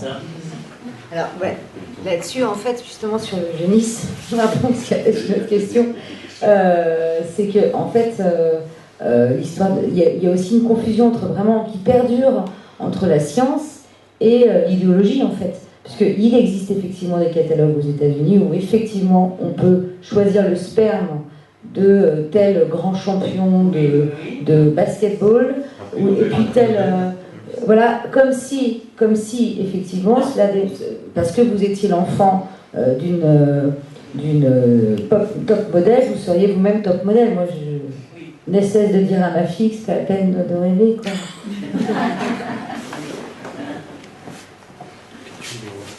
Ouais, je suis drôle, c'est Freddy. C'est une question et puis en même temps c'est une réflexion. Est-ce que l'utopie ce serait pas la fin de la différence en fait, ou des différences, la fin ou l'ennemi des différences quoi carrément. C'est un petit peu depuis la façon qui est un peu plus que sous-jacente de chacun de vos propos, c'était un peu, il y a quelque chose qui relève un peu de, je sais pas, c'est pas la dictature mais c'est un peu effrayant quoi. C'est une société idéale qui fait peur.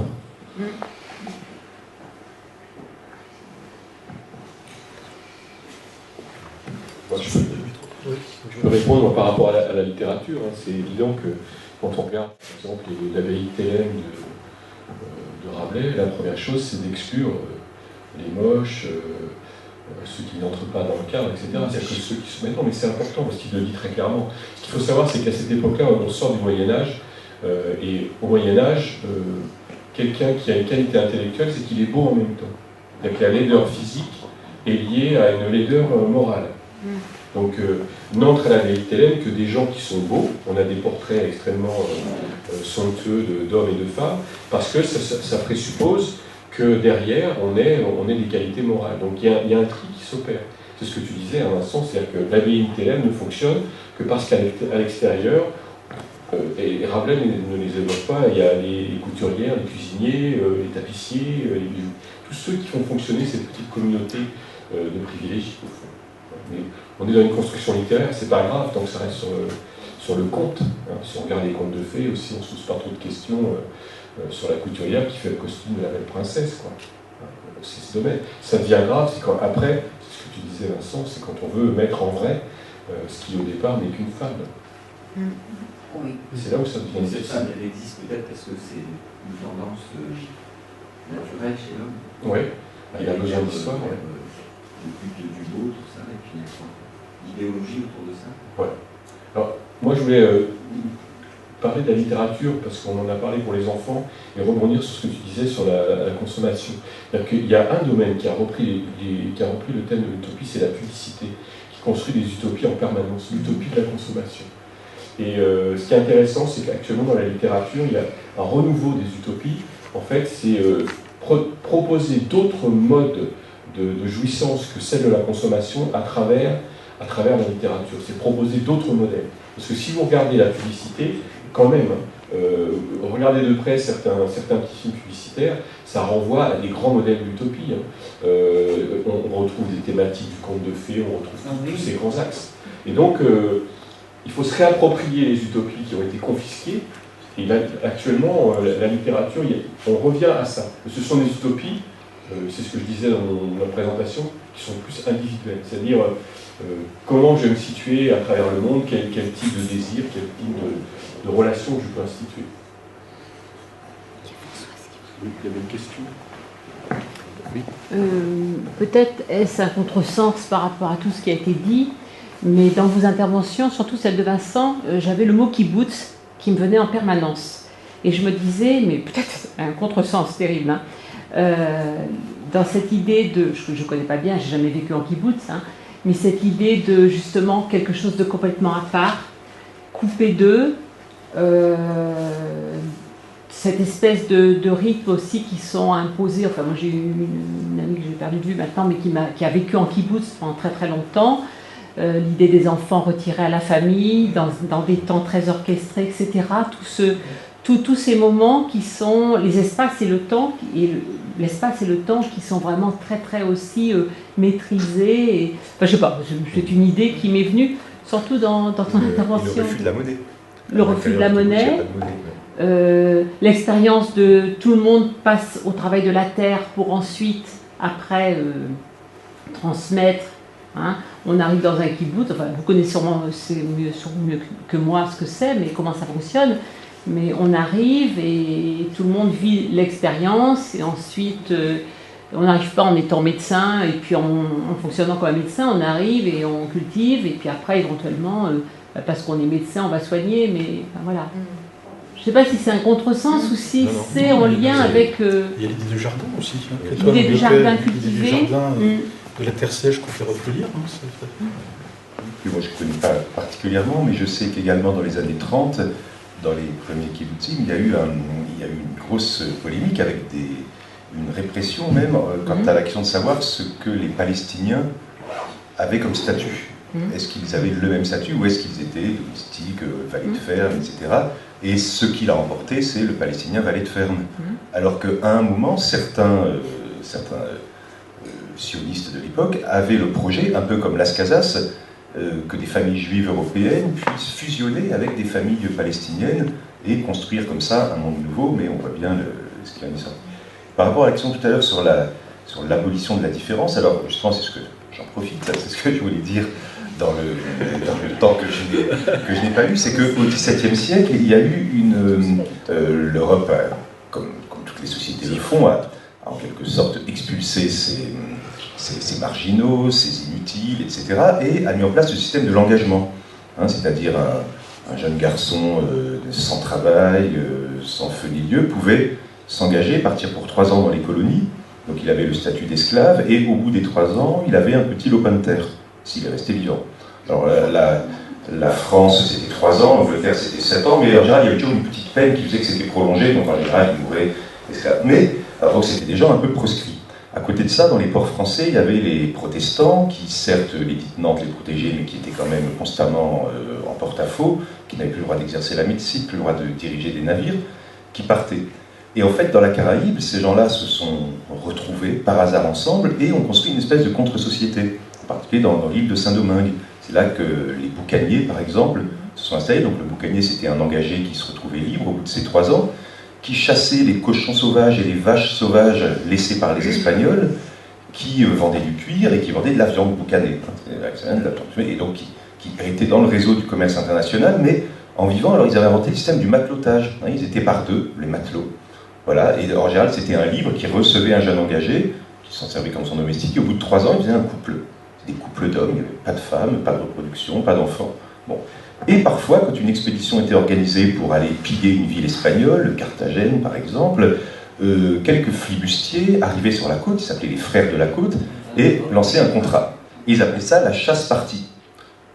Alors, c'était un jeu de mots sur la charte-partie. C'était une charte, un contrat, mais on partait en chasse.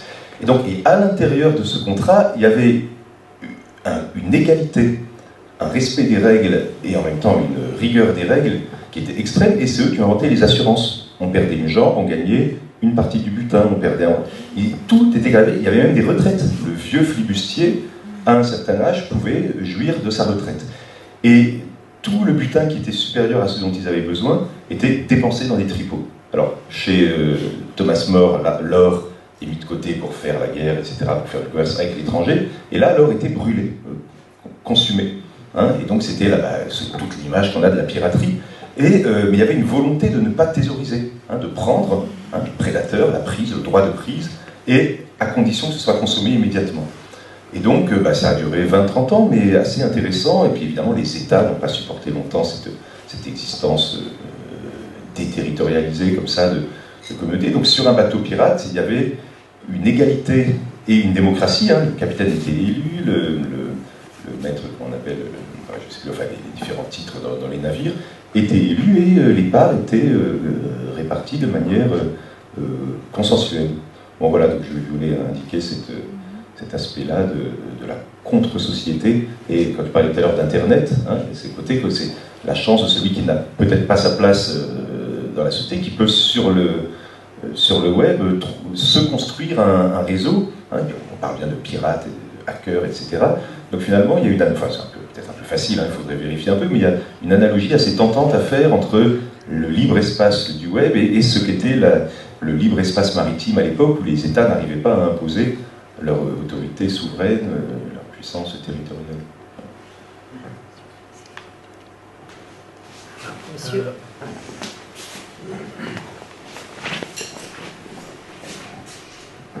Oui, moi j'étais venu ce soir, disons, assez exigeant par rapport à l'utopie, parce que c'est un domaine qui me passionne, mais j'ai trouvé ce que je cherchais, c'est-à-dire que vous avez rappelé tous les classiques, les logiques de l'utopie à travers tous les hommes que vous avez cités. La seule chose qui me gêne un petit peu, c'est que c'est vrai que l'utopie fait un peu peur. Vous l'avez un peu tous dit, dans le sens que si on l'appliquait à la lettre, on ne connaît pas le résultat et il y aurait certainement des abus, chose qu'on a vu dans nos sociétés. Mais il me semble que ça, moi personnellement, ça me fait mesurer l'écart qu'il y a entre la vie actuelle, la formation, la pauvreté peut-être de l'enseignement, soit que c'est une pauvreté, une volonté de pauvreté sur ces questions-là, parce qu'il me semble que les grandes écoles, je ne sais pas si elles abordent les choses comme vous les avez abordées ce soir, c'est-à-dire dans différents domaines, l'économie, le social, le philosophique, sur tous les plans, et vous avez répondu largement à beaucoup de questions, et j'aimerais que moi, dans les grandes écoles, tous nos dirigeants économiques, sociaux, politiques, qui ont quand même reçu une forte éducation dans des écoles assez connues, et ils n'appliquent jamais ces principes-là, ils ne cherchent pas à tirer quelques brides de l'utopie, quoi, puisqu'on est à contrario. Je crois que vous avez, à travers la frénésie de la consommation, bien montré qu'on s'en fout, que c'est le profit qui compte, quoi, il n'y a que ça, quoi. Alors moi, je suis content de ma soirée parce que je suis allé là assez exigeant, parce que j'ai vu des philosophes ou des économistes parler de l'utopie, pas comme vous en avez parlé ce soir. Je suis content et je vous félicite. Merci. Merci, merci beaucoup.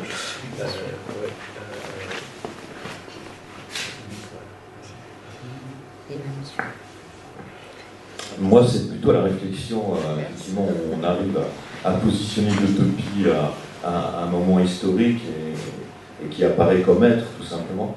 Je pense que je dirais aussi que l'utopie, c'est aussi quelque chose qui annihile quelque part le rêve. Oui, c'est ça. D'accord ? Et ça, je reviens là-dessus, j'insiste là-dessus, parce qu'avant tout ça, avant de parler d'utopie, justement, Vincent parlait des peuples d'Amérique que je connais bien, puisque je travaille avec eux depuis un certain nombre d'années. Cette dimension du rêve, elle est ouverte au sens même de prendre en compte tout l'humain, tout ce qui est. D'accord ? On trouve même des préceptes de base qui disent, par exemple, avant que toute chose ait un sens, cela, et ça c'est un précepte spirituel de base dans les nations Lakota, Sioux, et pour laisser cette place à la dimension du rêve. J'ai eu une autre remarque un jour, d'ailleurs assez étonnante, cette fois-ci d'un aborigène australien, qui, me voyant travailler sur Internet, me disait effectivement c'est un outil d'échange moderne qui correspond à votre utopie, mais en fait ce rêve-là, de pouvoir communiquer comme vous le faites au biais de l'Internet aujourd'hui, c'est nous qui l'avons inventé, parce que nous sommes dans le Dream Time, et précurseur de ce fonctionnement en réseau que vous avez transposé dans l'inconscient collectif plus tard pour en faire aujourd'hui l'Internet. Et je trouvais que son intervention était très juste. C'est-à-dire que le rêve a toujours, à prime abord, plus de place que l'utopie. Et j'espère que ça va être vrai d'ailleurs.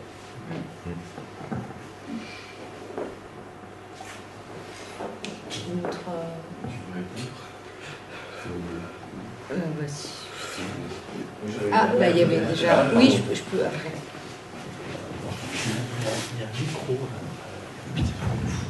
Ouais, c'est plus simple.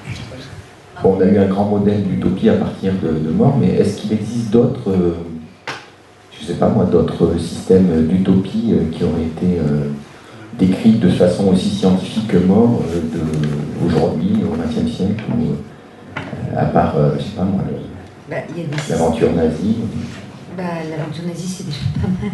Comme il y a bien sûr. Oui, ça a été appliqué à l'histoire, on va dire. Il y a aussi le communisme au sens kolkhoz, création de collectivisation, repenser l'espace, le temps, repenser la famille. Le maoïsme est une utopie au sens où on va vraiment tâcher, même Mao des fois dit des choses absolument délirantes d'ailleurs.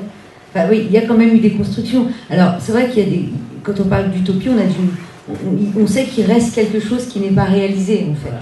Hein, et on voit bien comme à chaque fois c'est terrible lorsque précisément on tente de le réaliser. Il y a aussi, je voulais dire, une autre dimension des utopies. Ah oui, tout ce qui est habitat ouvrier.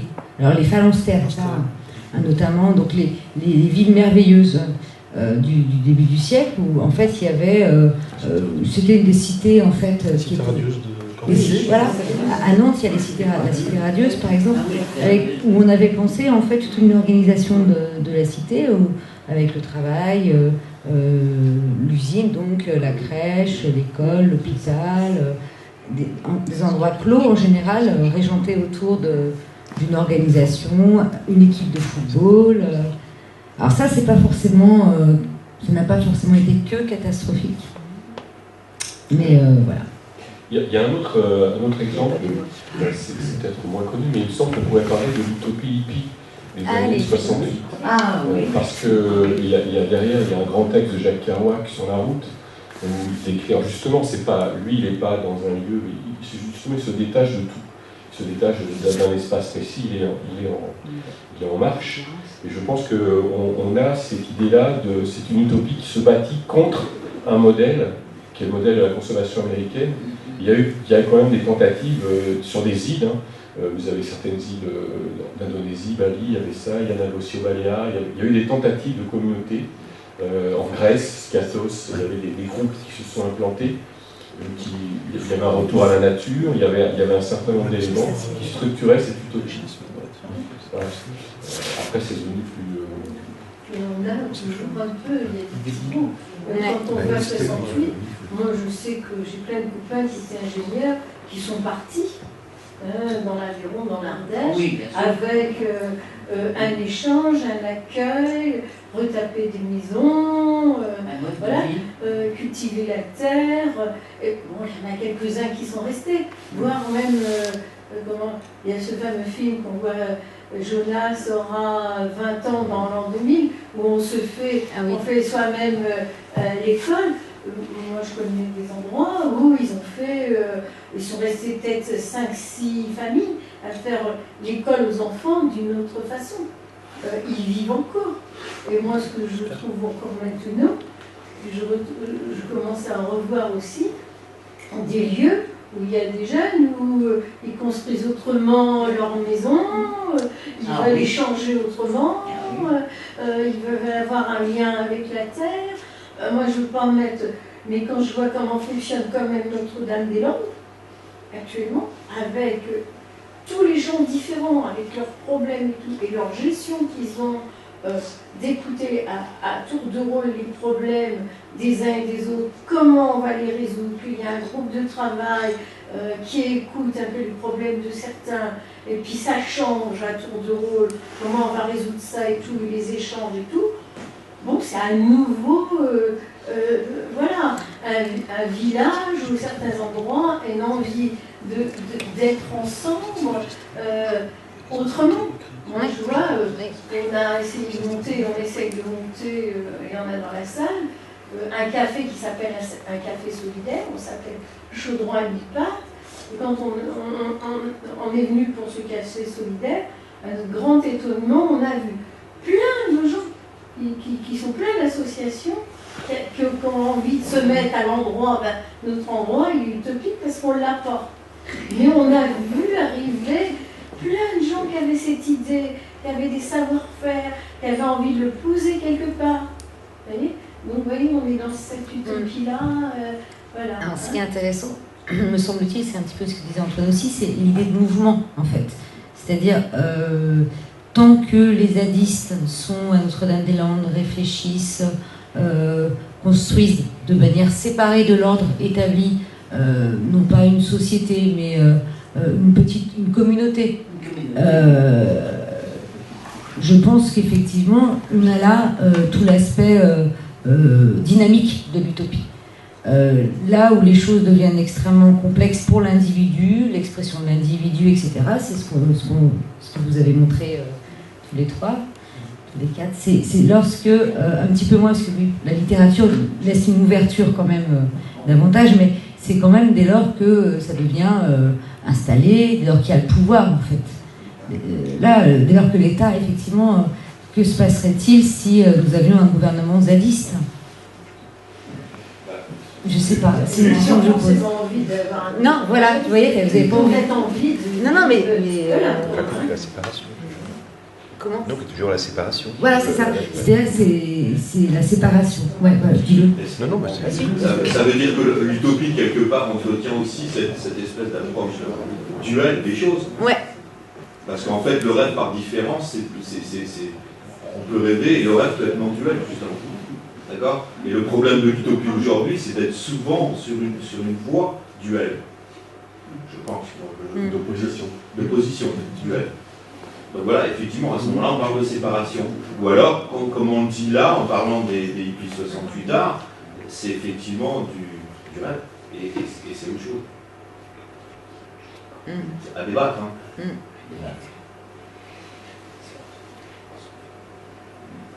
Je rêve d'un monde meilleur. Je rêve d'une Mex sans problème, sans agressivité, sans violence, sans voilà. C'est pas le cas ce soir. Donc ça s'est prolongé plus que prévu, mais j'en rêve. Voilà. Et c'est l'utopie. Et c'est de l'utopie. Et moi je pense que l'utopie c'est du rêve. Voilà. Oui, tout à fait. Et ça doit rester une illusion. Oui. Voilà, c'est pas mieux, moins bien que le rêve, je crois pas. Mais je pense que ça doit rester dans l'esprit une illusion, c'est-à-dire quelque chose qui ne doit pas arriver. Voilà. Parce que si ça arrive, on arrive face à quelque chose de totalement, de toute façon c'est idéal, là, on arrive face à un objet, parce qu'il prend la forme d'un objet complètement comblant, voilà, qui viendrait combler tous les manques. Et alors là, on arrive au pire qui soit, c'est-à-dire qu'il n'y a plus de désir pour personne. Voilà, donc plus d'envie, plus de rêve. Donc effectivement, si l'utopie est un rêve, elle doit rester un rêve, sinon elle casse le rêve, elle le brise, elle l'anéantit. Voilà. Donc voilà ce que je voulais dire rapidement. Je pense que peut-être ce que voulait dire le monsieur, c'est que par rapport à ce que tu viens de dire, Laurence. Oui, je suis désolée, je prends en en fait, cours. L'utopie. Non, mais moi, je partage complètement ton point de vue. Et je pense que du coup, pour rêver, il ne faut pas qu'il y ait d'utopie. Voilà. En ce sens-là, les choses Oui, c'est ça. Il ne faut pas qu'il y ait d'utopie, voilà, c'est ce que je voulais dire. Oui, oui, oui. Pour laisser de l'espace à la multiplicité des rêves et au désir, comme tu l'as dit. Oui. En fait, l'utopie, c'est pas un rêve, c'est une projection fantasmée d'un monde idéal. Voilà. Oui, mais justement, je pense que l'utopie est très importante dans la pensée, puisqu'elle nous permet, comme ça, en sachant que c'est une illusion, d'essayer de comprendre ce qui lie les individus les uns aux autres. C'est-à-dire, ça nous permet de comprendre ce qui fait lien social. Voilà. En ça, l'utopie est intéressante pour la pensée. Voilà. Mais pas pour la réaliser, effectivement. Bravo. C'était court, ouais.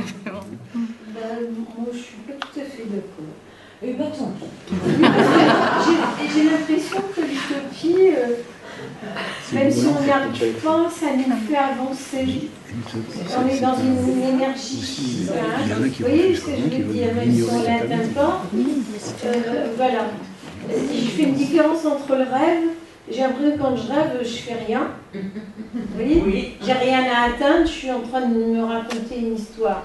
Et je suis pas dans l'énergie de faire, ou de l'atteindre, ou de le réaliser. Alors que, pour moi, l'utopie, c'est essayer d'aller vers, quelque chose de rapide. Le rêve, je prends des bouquins, j'écris, voilà, mais je fais rien. Voilà, c'est ça, pour moi, ça représente ça la différence. Ouais. Ben, c'est un peu ça l'idéal en fait, ce que nous dit un peu le côté plutôt psychanalytique. Hein, Laurence, tu me diras si je me trompe, mais entre le moi idéal et tout ça, ce que dit Freud, c'est bien que c'est quelque chose vers quoi on veut atteindre et qui nous fait avancer. Et l'utopie, est-ce que ce serait pas un peu ça aussi? Ce serait cette petite chose plus ou moins collective ou imaginaire et individuelle aussi, vers lequel on voudrait atteindre et vers lequel qui nous fait avancer quelque part dans notre lien social justement. Voilà. Pour reprendre un peu ce que tu disais, tu me dis si je me trompe ou pas. Le moi idéal, ça serait quelque chose de plein. Voilà. C'est-à-dire qu'il n'y a plus rien à rajouter. Il est idéal. Il y a une autre instance qui est l'idéal du moi. Voilà. Et ça, c'est quelque chose qui n'est pas atteint. C'est-à-dire qu'on continue à rêver ce qu'on pourrait être, ce qu'on a envie de devenir, voilà, ce qu'on a envie d'aimer, ce qu'on a.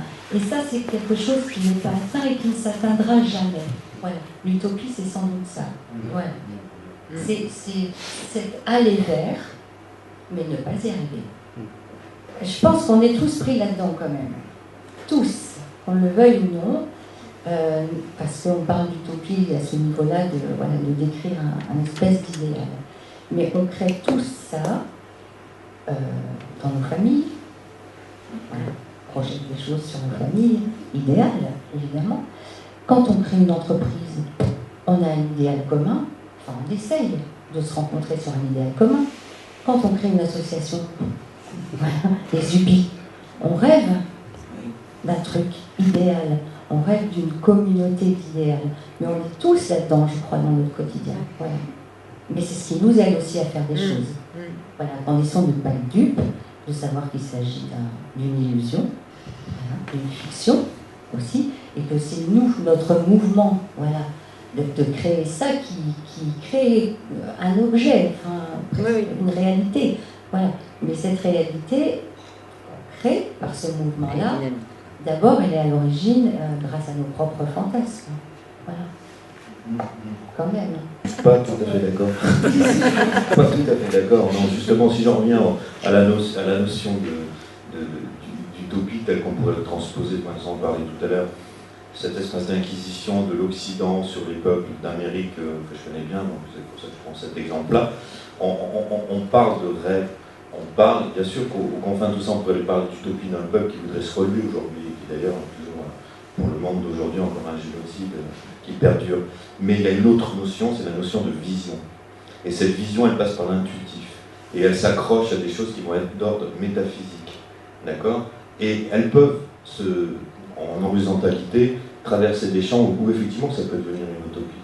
Mais avant tout, c'est quelque chose qui vient intrinsèquement d'un état d'être. Et ces états d'être, c'est lié, ça peut être lié à ce qu'on appelle des formes altérées.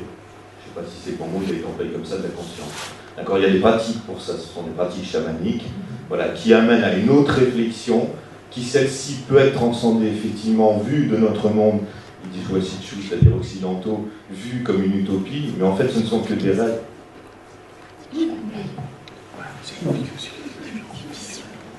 Vous soulignez là effectivement quelque chose d'essentiel, c'est qu'on est tous pris d'abord dans un système symbolique et différent. Il est différent pour vous, pour moi. Voilà. Et ça change effectivement cette façon d'envisager l'utopie. Tout à fait d'accord.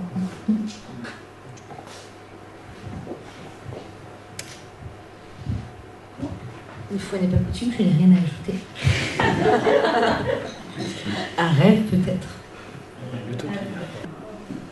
Alors ça n'est pas fini, hein, parce que là on dirait qu'on se quitte ce soir, mais pas du tout, parce que le 16 juin, hein, il y a la belle soirée quand même de la présentation des ateliers, où j'espère que vous serez nombreux, le plus nombreux possible, hein, pour voir ce qui s'est fait en dehors des conférences et qui nous intéresse nous énormément.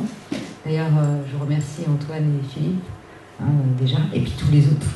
Il y aura donc tout un travail autour de l'atelier de photographie, mais je te laisserai peut-être Antoine en parler, en fait, ce sera un peu plus simple. Et puis, deuxième date à ne pas manquer, le 30 juin.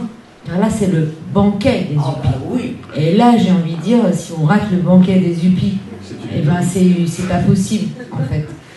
Et puis, bien sûr, à ce moment-là, on vous parlera de l'année prochaine, quand même. Parler. Bah, parler. Hein ? C'est tout ce qu'elle sait faire. Alors ça, c'est la grande classe. Oui.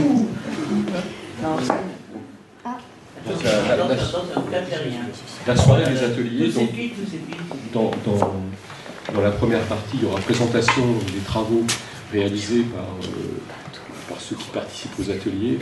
Il y aura les travaux de photographie.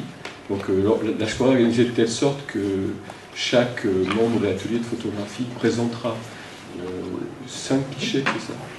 5 clichés, commentera ces clichés.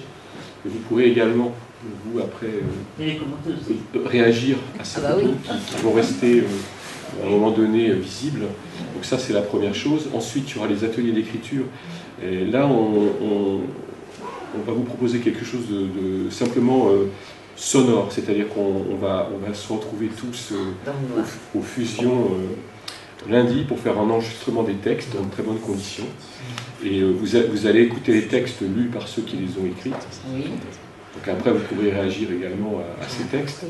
Et puis ensuite, c'est pas simplement une soirée consacrée aux ateliers, parce que les ateliers, en fond, c'est la réaction de certains d'entre vous par le dessin ou l'écrit au thème. Mais après, ce qu'on souhaite, c'est qu'on discute ensemble du thème habité, ce que vous en avez retiré. Est-ce qu'il y a des aspects de ce thème-là qu'on pourra aborder peut-être brièvement, mais avoir des échanges comme on a pu avoir ce soir sur les utopies, peut-être des thèmes qu'on n'a pas abordés, parce qu'on ne peut pas tout aborder. Voilà, on fera un petit peu le point sur ce thème-là. Ce sera un petit peu la vraie clôture de cette thématique habitée. Et la séance suivante, qui sera le festin de fin de session. On vous présentera le programme de l'année prochaine, qui commence à se construire autour du verbe parler. Alors le festin, j'en profite parce que la tendance suit. Oui, alors en fait on vous enverra, enfin je vous enverrai en tant que secrétaire un petit document avec, si vous voulez faire une entrée, enfin vraiment c'est très prosaïque, hein, une entrée, un petit plat, si vous souhaitez, voilà, comme l'an passé, pour qu'on puisse vraiment festoyer à partir de vos propositions gastronomiques. Parce que ça aussi c'est intéressant quand même. Voilà. C'était très bon l'année dernière. C'était très bien. Donc là vous arrivez, on part de très très haut. Oui. Chacun amène un plat ou fait ce qu'il veut. Et on partage, et pour que ce soit à peu près... parce que répartissant un peu. Voilà, par exemple, qu'il n'y ait pas 15 000 desserts. Et, voilà. Ouais. L'an passé j'avais découvert le millet. Chacun amène son plat et chacun amène son assiette, son verre, ses couteaux, comme ça, pas de vaisselle, pas de déchets, pas de carton, rien du tout. Voilà, Utopie, chacun prend sa cantine à la maison. C'est le do it yourself. Et après, Laurence nous fait sa danse. Sa danse utopienne. Oui, oui, non, non, on a préparé une danse.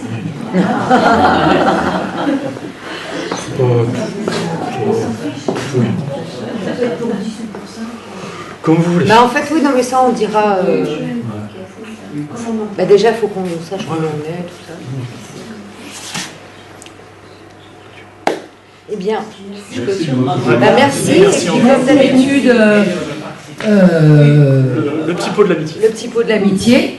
Vous trouverez deux informations intéressantes en dehors des UPI sur la petite table. Le week-end du 4 et 5 juin, chez Soued et Abdel, aura lieu l'exposition à laquelle nous vous invitons chaudement, chaleureusement, pardon. Bah oui, mais faire que tu sois chaleureuse que chaude. Donc, de Frédéric Jams, ici présent, et la présentation, enfin, la grosse fête des 10 ans de l'association, de la revue Sens Dessous. Déjà, vous connaissez. Voilà.